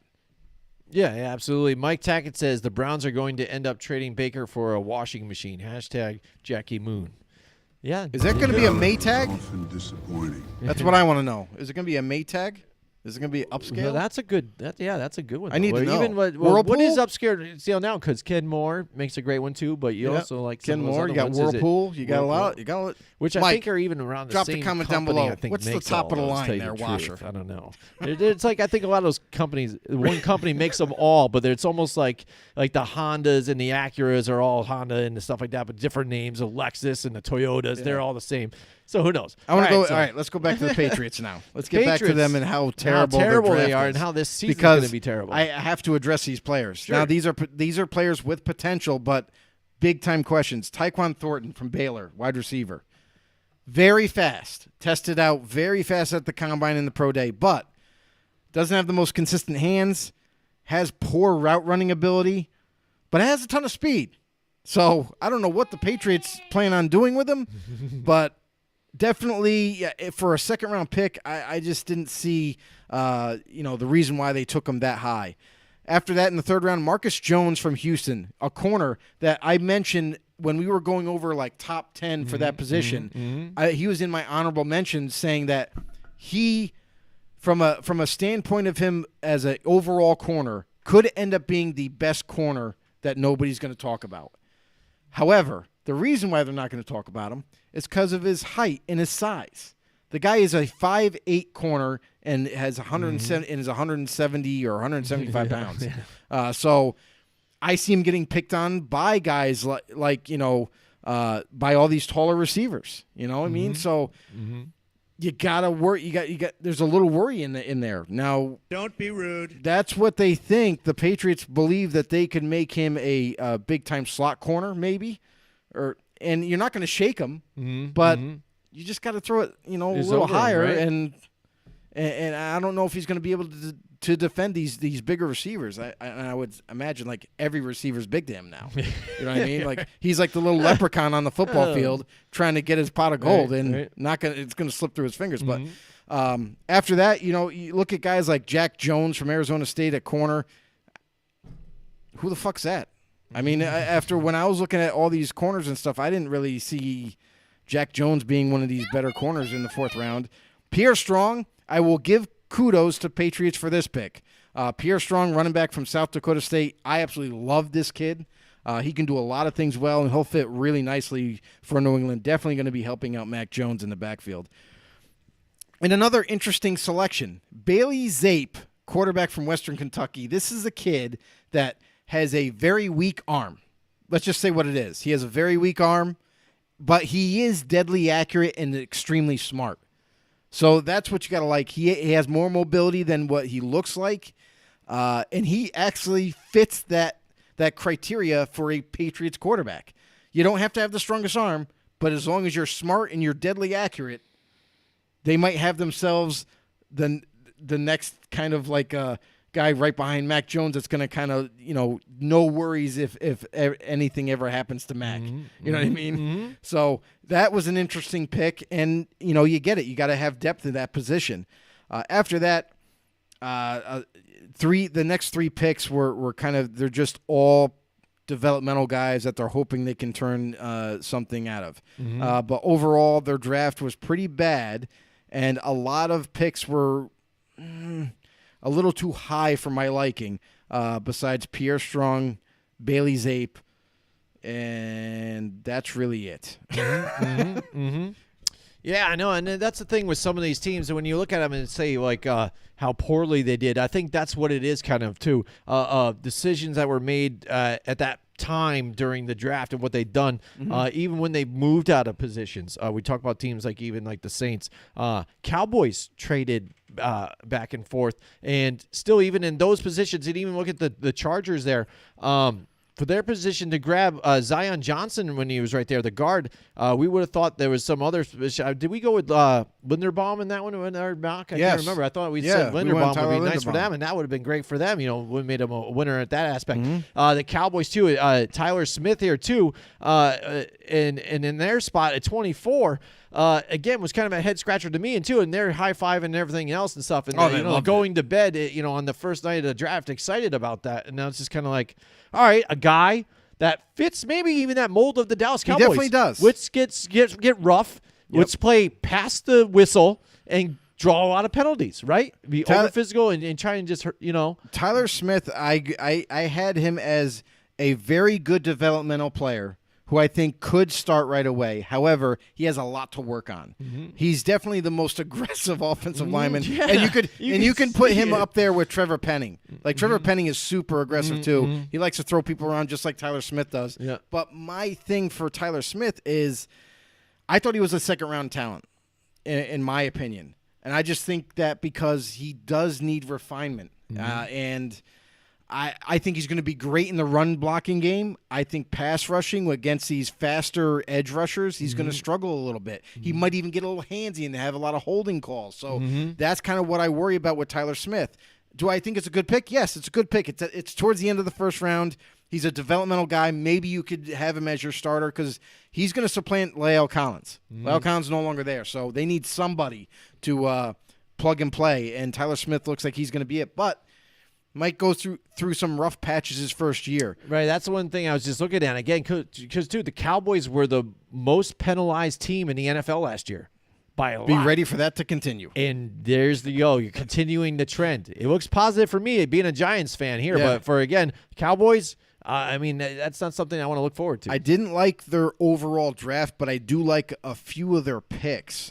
Sam Williams, edge rusher out of Mississippi, extremely fast off the ball, great get up, and he gets after quarterbacks. I mean, he is lightning in a bottle. I think he's going to be really good for them. The only thing that I'll say about Sam is he might have to work on getting stronger for the next level because some of these tackles, they put their clamps on him, and he ain't going to go nowhere. So his speed is his attribute, and I think that's going to work well with this Cowboys defense. Jalen Tolbert, wide receiver from South Alabama, he was a guy that was kind of underrated coming up through the ranks. A lot of people really liked what he has to offer as a wide receiver, and I think he's going to develop really nicely for the Cowboys, even being a contributor as early this year. After that, I do like Matt Waletsko. I think that's how you say his name, but from North Dakota. He's a developmental tackle, again. Who knows with what's going to happen with Tyler Smith? He may be boom or bust type of a pick, And maybe that's why they went back in the 5th round and they drafted another tackle as for insurance. After that, I really like the linebacker from LSU, Damon Clark. I had him in my top 10 in terms of linebackers, overall linebackers. I really like Damon Clark. I think he has a lot to offer. Longer, a leaner type of linebacker who I think is going to fit in well with this defensive scheme. All right, yeah. So, I mean, again, things that they kind of reached on, I think. But, again, you like good players. But, again, I think a problem that they don't need. You know what I mean? Like, again, with the penalties. Again, what do you think now with the Chargers now with the Zion Johnson? The other thing that I'll say, too, about that pick is I'm not 100% sure, but I think Brandon Raymond was still available because he didn't go until the second or third round, I mean, right? That's, I mean, there was a few even guys that I thought they would even move on. Right. But, I don't know. I'm surprised. And It's to me, and this is where it's funny, right? Like us as fans or us as evaluators. I think they even could have moved back out of the first round with things like that. But maybe they didn't have a partner. Maybe they tried and didn't have a partner. So, but we look at this from an outside perspective, and we give our honest opinion. But then I just wish we were like flies on the wall inside all these teams, war rooms or whatever, just to get an idea of what they think about certain players. You know what I mean? Yeah, absolutely. And what's funny, if we would talk about that real quick, how odd do you think it is now with the Giants? They do pretty well in their draft, and then after the draft's over, they fire their whole scouting team. What was up with that? Is that funny? It's kind of funny after you have a great drafting situation. You fire all your scouts. So did you go opposite of what they had, said or something like that? No. Or what's the deal there? The deal there is that the GM didn't get who he wanted in terms for a scouting department. Well. So after this draft you can't change it before the draft. You can't change it so before, after the draft it's is all done, ready to go. let's clean They're house, and I'm going to bring in guys that I want to bring in. So you see that all the time with coaching and GM changes, mostly GM changes, but. You saw that a little bit with the Raiders. I mean, they kept the nucleus there, but you saw a couple of guys go. And even was it yesterday or 2 days ago, they poached one of the Dolphins scout guys and are bringing him to Vegas. So you're going to see that right after the draft. Now some teams especially with new regimes, they might tweak. And they might change the staff a little bit. So I think the Giants do. I think do. I really hope the Giants do.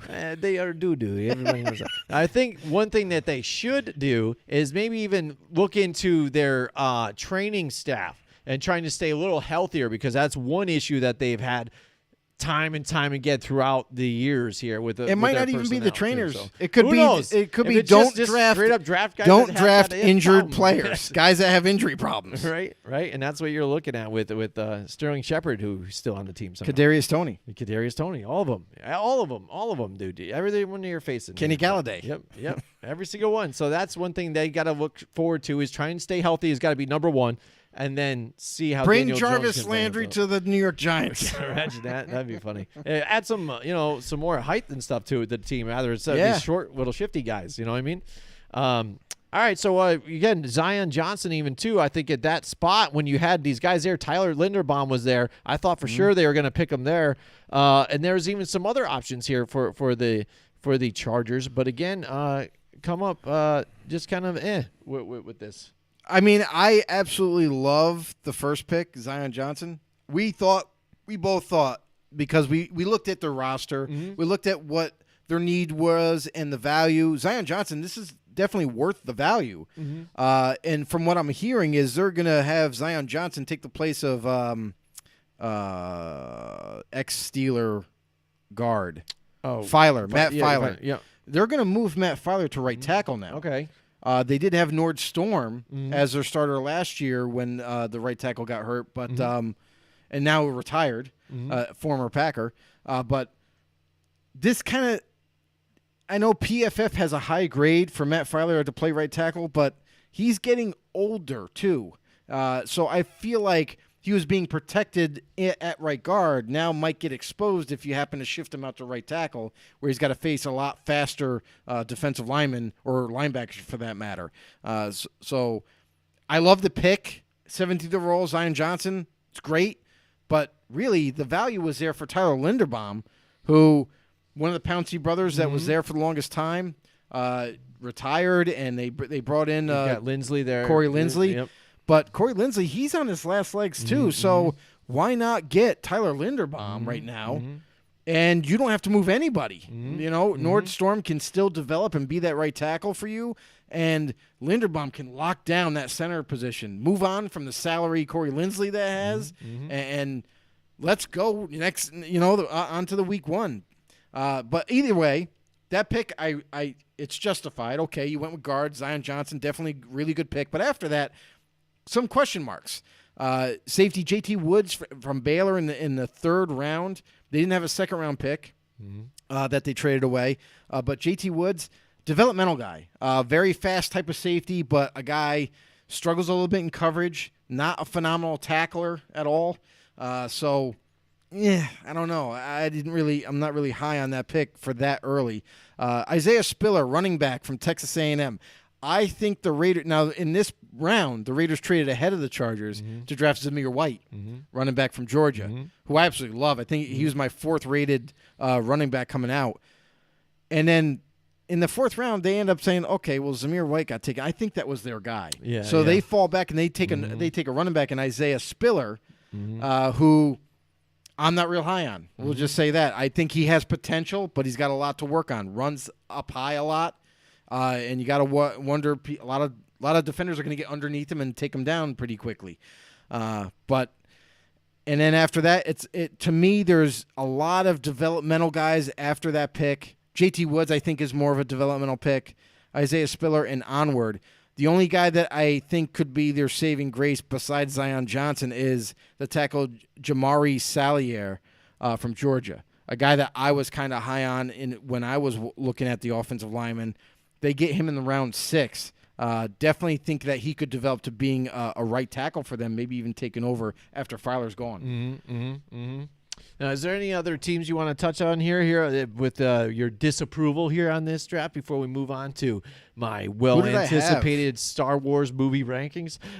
We still have we covered the Patriots, Chargers, Rams, Saints. And Commanders here. We have to say the Saints. We have to. Well, I think we picked Chris Olave right. You know, we did get it. He was right there, right on top here. That landed perfectly for us too. So it was funny, despite even some of the things, two great spots wherever we still did pretty well. I think we even might have landed some more this season than last season. So I think we did pretty well. I'd say their first two picks were phenomenal. You know what I mean? They got Chris Olave, which was a much-needed position, and the value was there. So they get their speedster at wide receiver, and they get their tackle in Trevor Penning, who we mentioned earlier. Northern Iowa, very mean tackle. He's going to fit really nicely with that power blocking scheme that they have. But after that, and they didn't have a lot of picks, but after that, I think Alontae Taylor, corner from Tennessee, was a little too early for the second round. DeMarco Jackson, Appalachian State, guy he needs a lot of work. Jordan Jackson from Air Force, a lot of work. So they hit on two, I think, in my opinion. But after that, not so much. And when you have a second-round pick, I feel like you need to hit on that second-round pick. I just don't see it. And I think this is a team that has a bunch of needs. Like, they're pretty solid, but they still have a bunch of needs. And I'm actually surprised that maybe in the second round they didn't go for quarterback. They have Jameis Winston, who they re-signed, but that's not their franchise guy. We all know that. Why not bring in a guy, Matt Corral or whoever was available then? Maybe even Malik Willis was there. Yeah, he was there. Yeah, he went in the third round. Yeah. They could have grabbed one of those quarterbacks, Desmond Ritter, and then developed them, but – no, they kind of went a little high with Alontae Taylor. So I was a little down on their draft. I thought they could have done more in terms of value. And they got great. The first two first-round picks were really good. But after that, I think they lost me. Now, how about the Commanders with the Jahan Dotson move here in the first round at 16? When there's even other guys out there, Treylon Burks goes to the Titans, and we had even some others. And even at that position here, we were thinking Daxton Hill for the safety spot for them to help them out here on the back end with not having Landon Collins there anymore and stuff like that would be a nice fit for them. build up that monster defense, to help the offense out. And we've seen the Commanders, too. We knew that the receiver was still going to be in need. They got Terry McLaurin. They bring in Curtis Samuel from the Panthers. But Curtis Samuel really didn't play last year. No. Because of injuries. Yeah. Did you just sign an injury-riddled receiver? And if that's the case, that sucks. That's not going to be good going forward. So I think they were concerned with that, and that's why they went with Jahan Dotson from Penn State, who I absolutely love. I just don't know about where they selected him. 16th overall, it's kind of a little too high for me for Jahan Dotson. Now, this kid is one of the best has the best hands in this draft class. I'll easily say that. Made a lot of contested catches for his size. He's not the biggest guy, but definitely plays like he's 6'5". Great route running skills, extremely fast. So that's what they kind of fell in love with, but still needs a little bit of refinement. I think he needs to work still. Even though he's good at route running, he needs to sharpen his route running skills to be even better. So I like the pick. I don't love it, but because of where they took him. But I know that the pressure that's put on this team to perform and put points on the board. So they went with Jahan Dotson. After that, they went with Fedarian Mathis, one of the bigger D tackles coming out from Alabama. He's a developmental guy, though, coming in the second round. So what I saw a lot that the Commanders were doing is they were kind of picking guys maybe a few spots too early, and maybe they were scared they weren't going to get them, so that's why they ended up taking them as high as they did. But some guys that still need some development, but they just, in my mind, they just took them a little bit too early. And then you look at the third round with Brian Robinson Jr., the running back from Alabama. Now, this pick I absolutely love. I even though Brian Robinson played his senior year, had 1 year of starting for the Alabama Crimson Tide, but made a huge splash. Broke a lot of tackles, has speed, has size, has a lot of things. So there's something to work with there in that backfield. You know what I mean? And then after that, where they've really struck out in running back for a lot of times for this team. Now they still have crap. I'm gonna forget his name. I know who you know who I'm talking about. Yeah, but he's also been bumped. He's been bumped and bruised, and absolutely. Like that's been the trend even for Washington. And no matter even who's been the coaching staff and stuff like that, they've seemed to have that trend of drafting banged up running backs that just can't make it through a season. Right, and this is a team that also it's like Gillespie. What is it? Man. It's right there. It starts with a G. Antonio Gibson. Yes, there you go. But after that, they go with quarterback in the fifth round, and they grab Sam Howell from North Carolina, a guy that I was definitely not high on. I had him as my fifth quarterback, and after that, I said this quarterback draft class sucks. A guy that reminds me a lot of Baker Mayfield. He has a lot of Baker Mayfield traits. Has a strong arm, is fairly accurate. Doesn't always make the best decisions, but is very mobile himself, kind of like a stocky type of quarterback. But let's see if Washington can make something out of him. But after that, that's it. You know what I mean? And they're one of my teams that I think missed in this draft. Yeah, and if you, again, look at what they have, what they added, and then, again, Carson Wentz here, at that spot to go and get him, I think is kind of a head scratcher for me here too, and not even try and build to help that out. They need somebody. And you got Taylor Heinicke, who kind of put the team on his back and kind of was a good player for them, motivationally, in the locker room, and even some of his play was doing fairly well because the one thing, although he's not like elite or super great, he didn't really put them in bad situations to lose games. You know what I mean? No. He didn't make a lot of poor turnovers and stuff. We're not Made talking some, about him. Yeah, I know, but we're not, saying, oh, this guy is just a turnover machine like some of the players we're talking about. You know what I mean? I mean, if I was Washington, I wouldn't even have traded for Carson Wentz. I would have kept Taylor Heinicke as my starter. Right. And maybe in this draft, maybe I would have taken a little earlier. I would have taken a quarterback a little earlier, so you could have had your choice between Malik Willis, Desmond Ritter, and Matt Corral or someone like that. That to me would have been a better move than waiting till the 5th round to take Sam Howell, because honestly, I project him as just being a backup in the NFL. Mm-hmm. I don't even think he's going to get to be a starter, but that's what kind of concerns me with that. So I think with one of those picks that they took another developmental guy, they could have taken a quarterback, which is a big deal. Mm-hmm. You get a quarterback, and just like what the Patriots did with Tom Brady, they got Tom Brady because he fit their scheme to a T. Yeah. And there wasn't much development that needed to be taking place. So he just kind of excelled extremely fast. And they got a nice big offensive line to help him out and protect him and keep him up too. Because again, you're talking about pocket presence, and then there you go, keep him up, right? Yeah, and that's what Washington did in this past offseason is they lost Brandon Scherf, but they replaced him with someone. Mm-hmm. They also got a better left tackle, which they had none before. I think it was Charles Leno Jr. that ended up getting signed. So they did kind of upgrade that offensive line to help whoever's going to be the quarterback. Mm-hmm. You know what I mean? Now it's going to be Wentz. I don't think I would have made that move. I think I would have kept my draft pick or 2 or whatever they gave up, and then I would have used it for the draft. I would have used it to make my plus team there's overall always better. those other options that are sneaking out late, like we're talking about with the Jimmy G or even the Baker Mayfield, where you can give him for a washing machine. I would have much rather have gone for Jimmy G. Yeah. If I'm Washington. Mm-hmm. We've seen how that can even kind of get you through. We've seen when Alex Smith was over there and playing for them. Again, pretty much trying not to make the bad turnovers, stuff like that, get you through the game.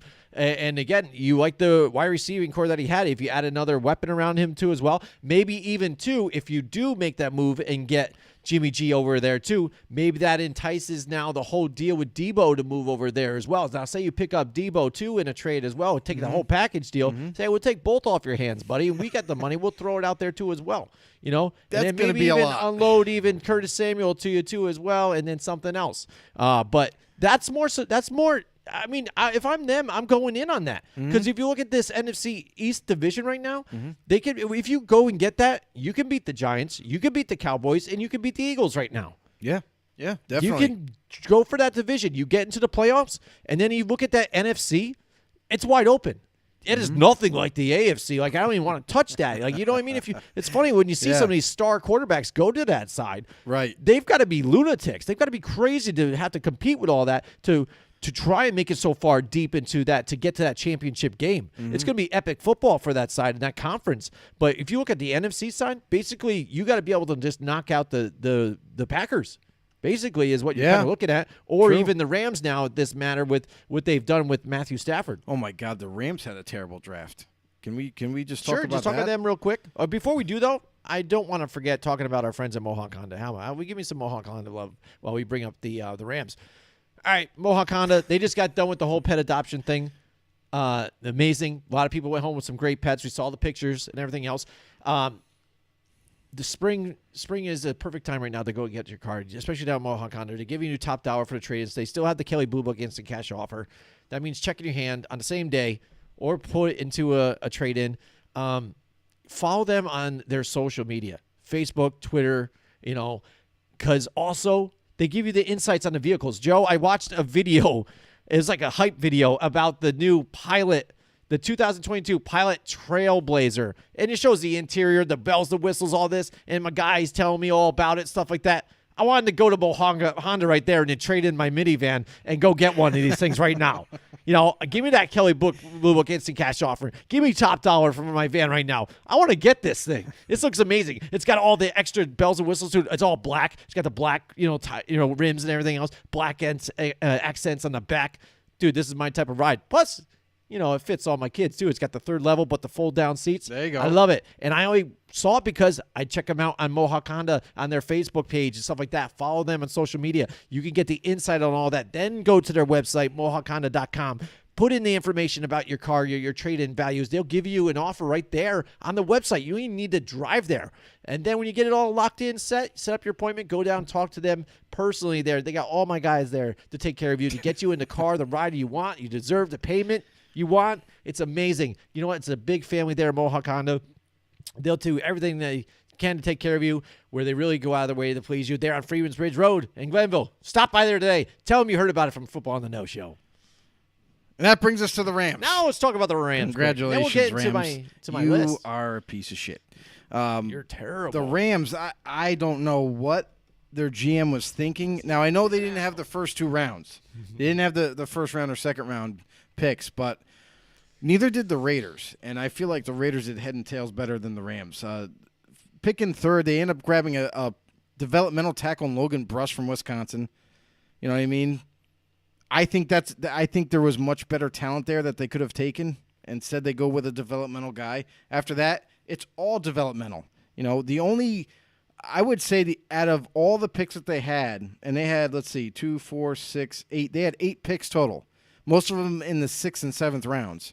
But I would say safety Quentin Lake from UCLA. I think that would be one of my favorite picks that they had. But that's not saying much. He still needs to develop his game. Really good in coverage.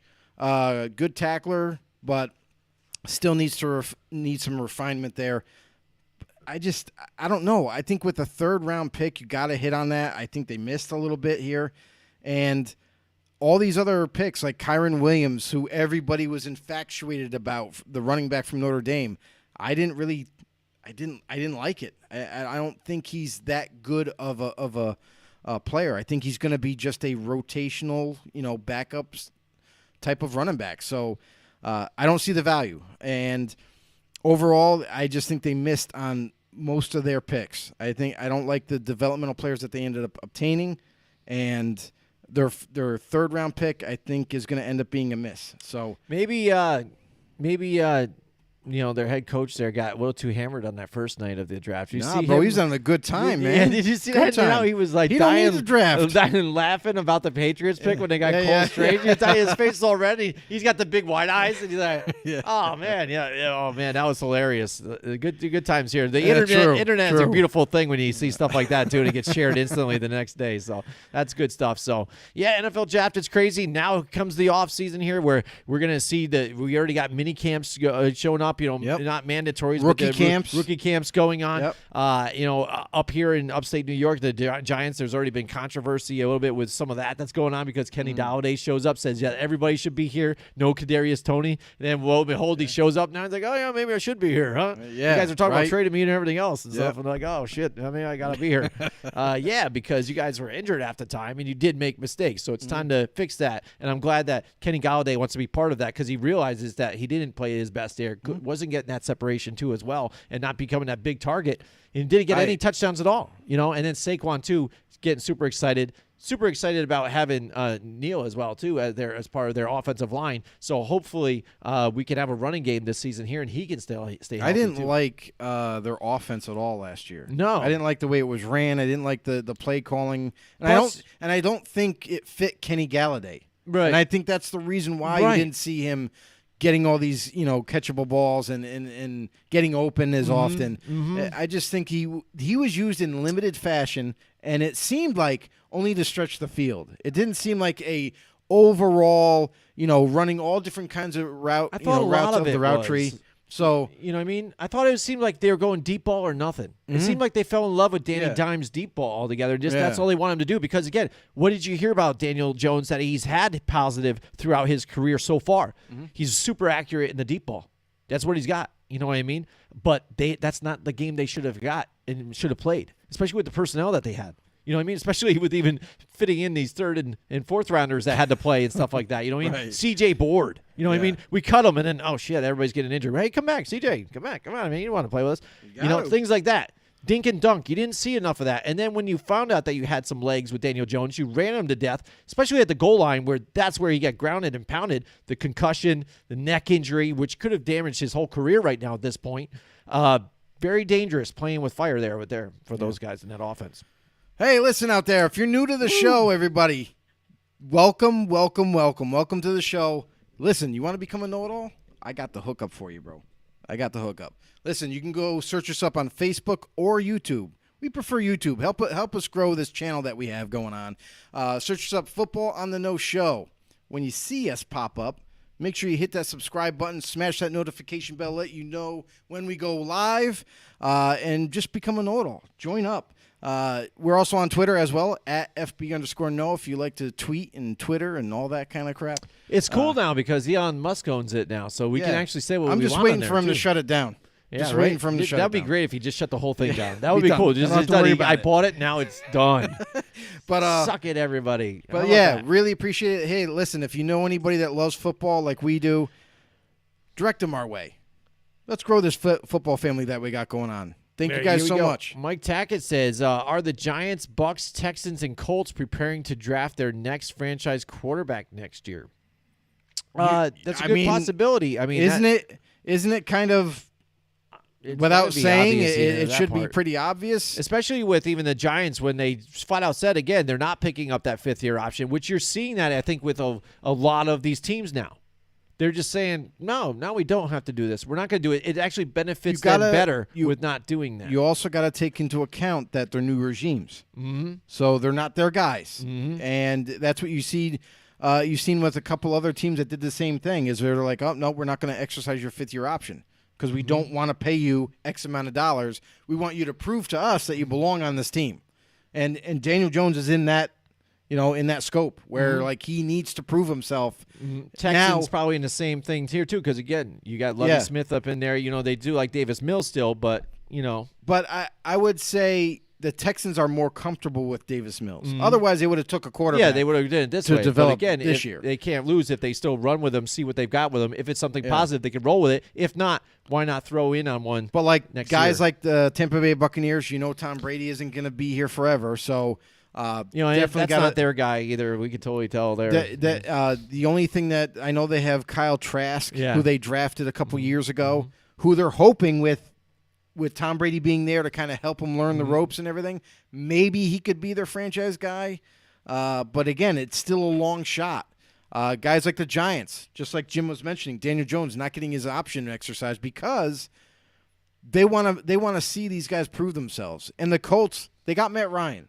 But how long is Matt Ryan going to play? You know what I mean? I know they gave him a different deal, and he's got I think it was a 3-year extension or something like that. Don't get me wrong, Matt Ryan can still play, but it gives him a little bit of insurance. But what happens if Matt Ryan goes down and can't play? You know what I mean? I don't know. And maybe he decides to retire because he gets injured. So. But with that team, though, that's a great situation for him, though, with the Colts, especially with that offensive line and that running game, too. The best offensive line he's ever played behind. Yes. Much like Tom Brady going to Tampa. Yeah, absolutely. So there you go. I mean, that is a great situation for them to be in, absolutely, as well. But Mike Tackett says, too, which leads to if anybody is pulling a Doug Peterson to get a better draft spot, in 2023. Yeah. You never know. We'll see. Again, if anything, it could be the Texans, I would say, probably, if anything. I mean, because, again, that's more – they were 32nd, I think, last year. And they have pretty close to it. They already have a lot of needs, so most likely they're not going to be in the win column too often this year. They might still have some surprise games and whatnot because Davis Mills shocked the hell out of everybody. Yeah. And the funny thing is like during that draft or during the draft, before the draft, when we were doing our evaluations, our player evaluations, we said he could be a dark horse. Davis Mills is one of our favorite dark horse candidates to surprise people, and sure enough, it happened. Yeah, how about that? So as far as the Giants go, I think they need to prove something this year. So they are going to look to try to win as much as possible. Right. And the Buccaneers aren't going to go and kind of, well, we got Brady back, but we're just going to pretend like we lose every game to get a higher pick. So I feel like no matter what happens, if these teams are really looking for next year's quarterback to go after, they're going to have to trade up. There's going to be some wheeling and dealing. Texans don't have to worry about that. No, they might be up there again. Sit there. But the Colts, they might be aggressive because we've seen them be aggressive in trading for a lot of players even. Absolutely. So that's it. Yeah. So now it's time for me to do my. Let's go. We're celebrating. Come on, May the 4th, everybody. So I'm gonna do. This was tough for me too because I am a big Star Wars fan. I don't know about anybody out there, but it was tough for me. You saw all the movies except for the Clone Wars, and I watched it last night quick to try and pull in on this whole thing, just to get a fresh analysis on all of it too as well, and to get a true analysis on how it all should be too as well, to get a good value. So let's see if Let's my go. picks line up with everybody go. else's here too. I might offend a lot of people in this one, but here we go. Let's get to my rankings. I'm going to start worst first, so we can roll right through it. So there's 12 now, by the way, everybody. In case you're thinking of the 9 that are going, you also have the Clone Wars, and I'm counting Solo and Rogue One as well as part of these movies. So here at number 12 for the worst of the franchise so far, it is the Clone Wars. I know a lot of people like this one too because it was kind of a filler one in between some spaces and the Revenge of the Sith and the Attack of the Clones. First animated movie for them that set up the series of the Clone Wars. But altogether, kind of boring. You could tell they kind of geared it towards the children. The dialogue was really simple, like kindergartner stuff, like gaga goo goo easy, like, oh, you want to threaten me? Oh, yeah, I will threaten you. You know, you're really stupid. You know, I'm like, I can't deal with that. And then the whole gist of the movie was Jabba the Hutt's like son ends up missing. The Jedi try to save him, but there's a whole thing to try and trick them. Jabba into thinking that the Jedi were trying to kill him.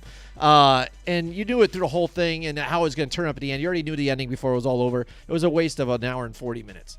All right, so moving on to number 11. It is, of course, The Phantom Menace. The Phantom Menace, which brought us Jar Jar Binks, which everybody hates and stuff, too, as well. The funny kind of costumes. The really annoying, super annoying freaking Anakin here. The pod race was kind of cool, but again, cheesy, corny. Seemed like that Jim Henson sort of type of Muppet kind of stuff going on. We didn't need all that.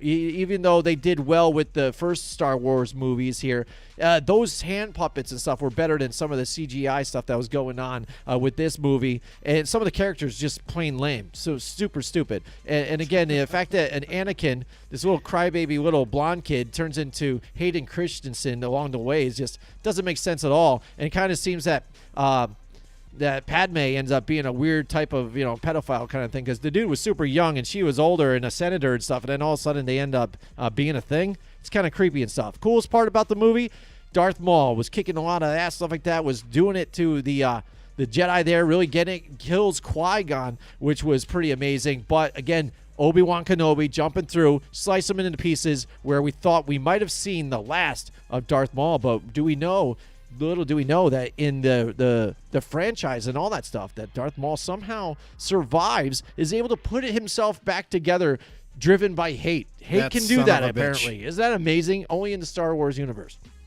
All right. Number 10, cracking the top 10. This might offend a lot of people and stuff like that, too, but here we're going to. I'm going with The Force Awakens. All right, it was a cool jumpstart to get us back into the series. Disney's chance to get into another trilogy. I like the whole fact of Rey and what she's doing. Even, Darth, what the hell is his even last name in here, too?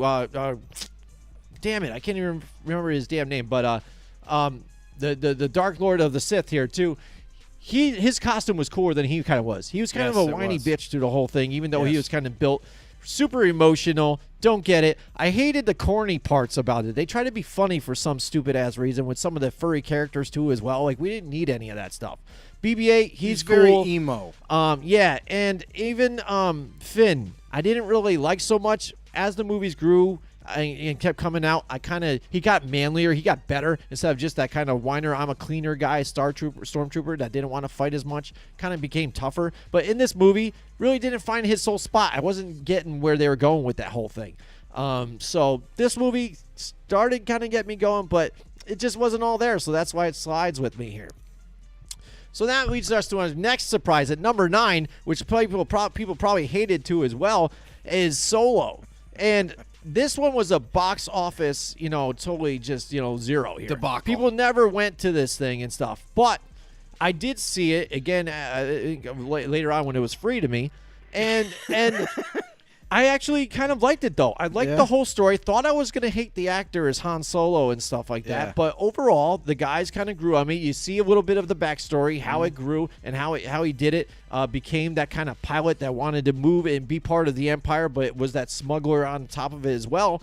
And it even filled in some of those other gaps in between things and gave you that spoiler about Darth Maul still being alive. Now, I wish they did another movie that filled in some more of that. But who knows? Maybe that'll turn into another series, as we're seeing that happen with Disney Plus with the Mandalorian and stuff like that, and Boba Fett. But Solo, that thing kind of surprised me because I think what happens, you go into it thinking, this movie, they said it sucked or whatever, and just didn't do it. I'm looking at it and I watched it. I'm like, I was pleasantly surprised by it. All right, so it's moving on now to the next one, and that is The Rise of Skywalker. Again, a little better. I started to get into this whole thing. You did see Rey start to develop here. They did find Luke Skywalker finally here, or get closer to it here. So that was finally moving on in that path. She was becoming more of a Jedi. And then you saw even the Dark Lord here finally get murdered by his apprentice here, which was kind of a cool aspect that turned on him. So you had that confronting battle with him, whether he's going to be good or he's going to be bad. You didn't know what you're going to get. But this one was better than those earlier ones here, too. They start to kind of build together. You felt it by the end of this one that the big showdown was going to happen. I really enjoyed this one a lot. But, again, it just doesn't compare to some of the other ones here, too, because it kind of just left me hanging still. Because after this one, despite even after the battles, you still weren't sure what was going on with Kylo Ren. That's what his name is, Kylo Ren. Still having that emotional battle, not sure if he's going to be a good guy or not, and at the end he ends up being pissed off anyways and still wants to be like evil. Can't, face himself in his family lineage. All right, moving on. This is another surprise, I think, for some people because I think those earlier trilogies people really despised. They really hated it. But this movie, after The Phantom Menace, I think was so bad, this one started to draw me into these movies, the earlier ones, even though as, again, growing up right here, that little Anakin douchebag turns into a bigger douchebag, and that's, Hayden Christensen.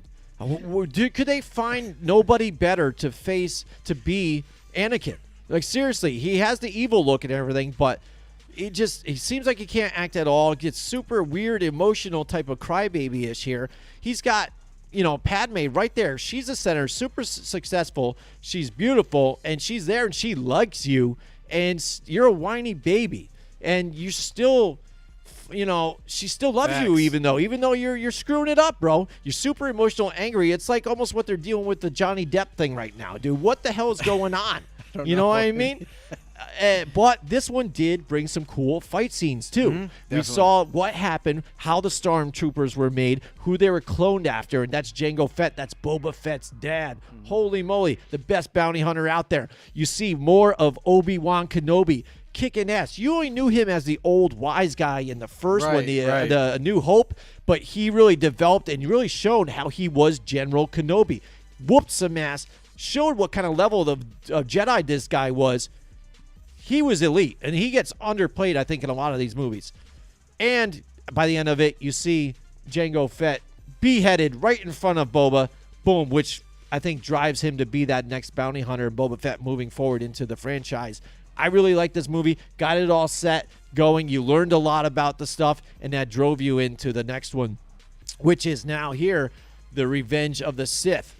This one I was anticipating a lot. You wanted to see what was going to happen when he did do that transition, make to the evil guy, go to the dark side of the Force. In the beginning, to kind of set it off, he ends up beheading Count Dooku, which was pretty amazing too. Goes right for it, so he's feeding off the hate. But again, I didn't like the emotional type of debate he's going through with himself. He's crying, blah, blah, blah, and she's still like, Anakin, I love you, want to help you. But he's like, no, he's such a douche. If she was a smart woman, especially nowadays, she would be like, forget you, dude. I can find somebody else, right? So it seemed like it was too easy almost by the Palpatine to really convince him to go to the dark side. He's like, all he had to do, like, this was your thing. All I had to convince you is like, well, you can save her because she's going to die. I'm going to tell you that she's going to die if she has these kids. So I can give you the power to save these people. You can resurrect people. And he's just like, you can? All right, I'm down with that. Not even think about like, dude, how the hell do you know? And stuff like that. Like, come on, bro. And it was just ridiculous, that whole part. So moving forward, though, I think the fight scenes were super duper cool, though, especially at the end when they're fighting on the lava, planet and stuff like that. Or when they talk about it in the earlier movies about Darth Vader becoming more machine now than man. Mm-hmm. You didn't realize that it happened all in one shot, basically, against this guy. In the second one, he lost his hand, got a robotic hand. But in this one, Obi-Wan Kenobi calls him out and said, listen, dude, I've got you beat. I've got the higher ground. Don't come at me, bro. I'm giving you a chance. This guy's so arrogant in his ways. I'm the chosen one. I'm the best. You can't. He's like, listen, I'm telling you, man, don't do it. He does it, loses every single limb, falls to the ground, arms, legs, gone. And you're like, oh, dude, he got it all in one shot. And then all of a sudden, you think it can't get worse. But it does. He starts on fire. So he's burning there, too, trying to crawl along, trying to get his limbs together and crawling, burning on fire. And then Obi-Wan's like, all right, peace out. I got to go help these other guys. See you later. And, lo and behold, he's saved by the Sith Lord, Palpatine. And now we see him finally make that transition into Darth Vader. So this one was an entertaining one. That's why it's higher here on my list, but still not near the best here, too, as well, although I was super anticipated for this one. And that will bring me up to my next one here. So now we're in the top 5, and that's going to be The Last Jedi. This one, I really liked this too. The only thing I didn't like, again, the corniness, the corny, stupid jokes, the whole thing with why are we following Luke Skywalker milking some kind of weird animal and drinking the green milk? Why did you have to tell us where the green milk came from? That it's actually from this weird, strange animal on this planet. You know what I mean? And then the corny jokes again to where here's the Jedi Bibles. Here they are. This is what they're ancient, they've been there forever. And all of a sudden, when it comes down to it, it gets destroyed. He's like, yeah, we didn't really need those anyways, so I don't really care. It's like, what? Cool part, though, after him denying that, I'm not going to help, this and this, do it on your own, comes through at the end. Not even just him himself. He has the Jedi strength enough to make himself there, make him the Sith think that he's actually there, unload all their weapons, think they're going to kill this dude when he's not even there, but he's fighting in the fight from a whole nother solar system or whatever away, and just shows you that Luke Skywalker is the best of all time. Dude, nobody better than Luke Skywalker. He is the man. On top of it all, besides even that first movie, too, they lost Han Solo to death, which was terrible. He got killed by Kylo Ren. But this one, you lose Leia, too, as well. Luke dies at the end. Very, very disheartening here, for those guys, too. But set it up to the great battle at the end with the red sand underneath the snow. That was an amazing look as well. And you get to see Finn become more of a man, too, as well in this one. So I really liked it. Really liked Poe's character as well. And Rey is great, too, as well in this one. All right, so now, finally, moving on to the last couple here. And we've got Rogue One now cracks up in here in the top ones. This one was a surprise to me as well. I didn't want to go see this one at the theater initially, but I was visiting some family down in Florida. They just saw it, but they wanted to see it again. It was so good, they thought. And I was hearing a lot of the hype about it, about how this was maybe even one of the best Star Wars movies ever. I went and saw it. I saw it in 3D. I thought it was amazing, too. I thought it was pretty good. I was surprised to get it because I was going with it, I think, with no hype. Yeah. People give me hype, but I'm like, nah, I don't know. I really like the characters. They weren't as lame. You know what I mean? Even the blind dude, I can totally fight while he's blind. You have the bigger guy just bulky with the guns. The dude with the white cloak and everything, that dude, had to try and be this evil guy through the whole thing, get the Death Star built so you saw how the Death Star was planned out, built all together. And it fills in that spot. Where do the lightsaber things come from? The Kyber crystals from Jeddah. The Jedi come from Jeddah, that planet. That's where it's from. More ties put together here, too. And, in fact, that you learn this is the team that smuggles the plans right before A New Hope to get them the plans to destroy the Death Star. And knowing at the end that none of them survive. That's that bad thing about it. You already know it's going to go horrible for them. They're not going to make it out, but you're excited for them to do whatever they can. You're rooting for them still, even though there's no hope at the end. And it was just a great movie, I think, altogether. Emotional at the end, too, as well. I thought it was awesome. All right, now moving on to next now, my top, what is it? Top three here.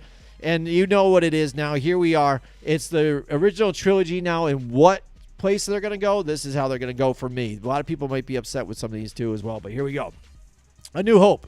This one I saw, again, 1977, 80. I Saw this when I was a kid. Epic. When I was in kindergarten, I just wanted to be Luke Skywalker or these guys. It was just cool. Set you up. And this is what I'm talking about when you set up that animation and the cartoony humor stuff that Disney tried to do. That thing didn't have any of that. And I was a child and loved that movie.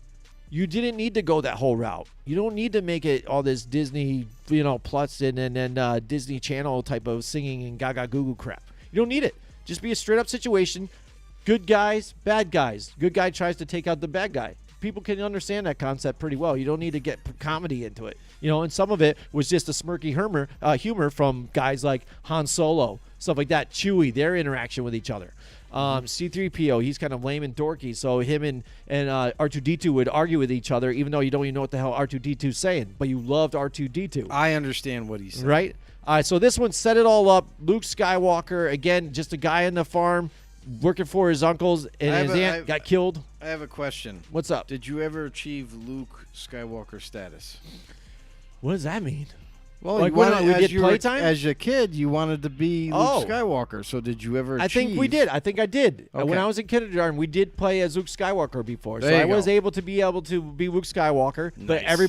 everybody was vying to be him and stuff like that too. But I think as people grew within this franchise, a lot of people really understood Han Solo and really the stuff that he did, because he's got the badass. He's a smuggler, pilot.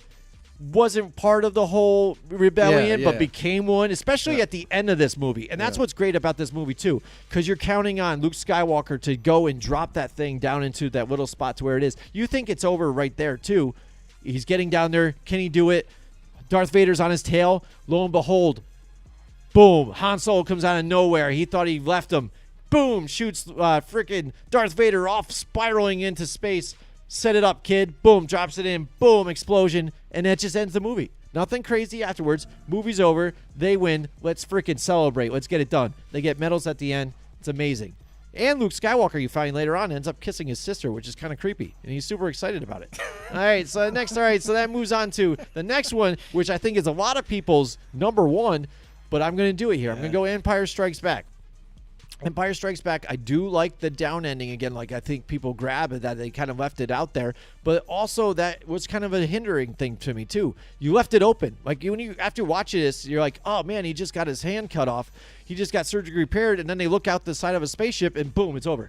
And you're like, so that's it? Yeah. So we got to wait till the next one to see what happens? You know what I mean? They just went through that whole battle, and he got the shit kicked out of him by his dad, who was just whooping his ass, like this, with all the force just throwing stuff at him, hitting his head, throwing him off the cliff. You know what I mean? You find out in that movie, though, that he is his father, even after the debate, the things are thinking going around there, that, the stuff. But Hoth battle was pretty cool at the end, a little different. The snow battle you don't usually get to see. You get to see some more of the Empire's weapons that they have, the AT-ATs, the AT-STs that are going on, the ATs-ATs as people even call them, the new type of weaponry that they used along the snow.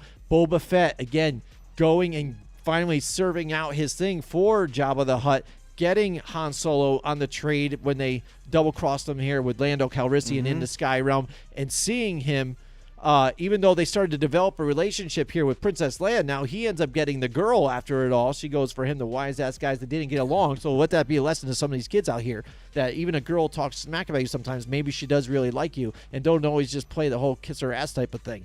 Be yourself, and then if she likes you, she's going to go for it.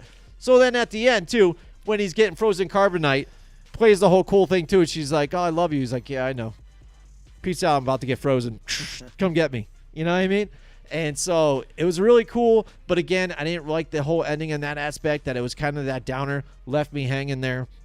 So that's got to leave here. My number one for the 12 here movies, it's got to be The Return of the Jedi 2. When I was young, too, I saw this one in the theaters, too. I think it was 1983. Yes. Super psyched about it. It had everything, right? Luke Skywalker, last time you knew, he was still trying to train. He's getting his butt whooped even by Yoda trying to get him training, but he tried to face his father way too quick and got the shit kicked out of him, lost his hand. He's got to go back to training, but it starts off, at Tatooine.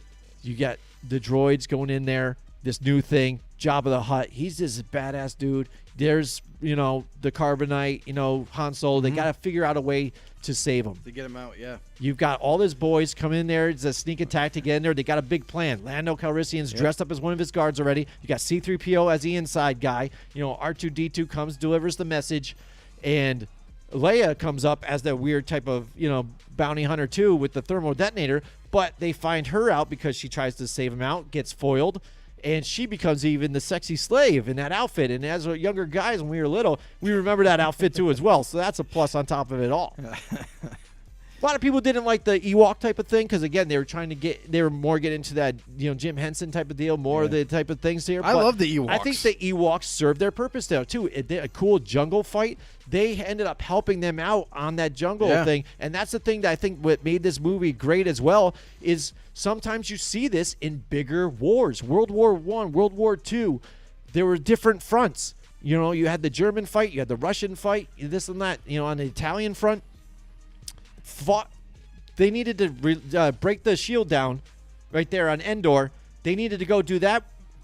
Luke needed to do his thing, and then you had the Armada in space that needed to have that epic space battle. So you're having a sick space battle going on. You're having a battle on the ground with the Ewoks and everything. Everything looks like it's lost. The Emperor tells you everything is lost.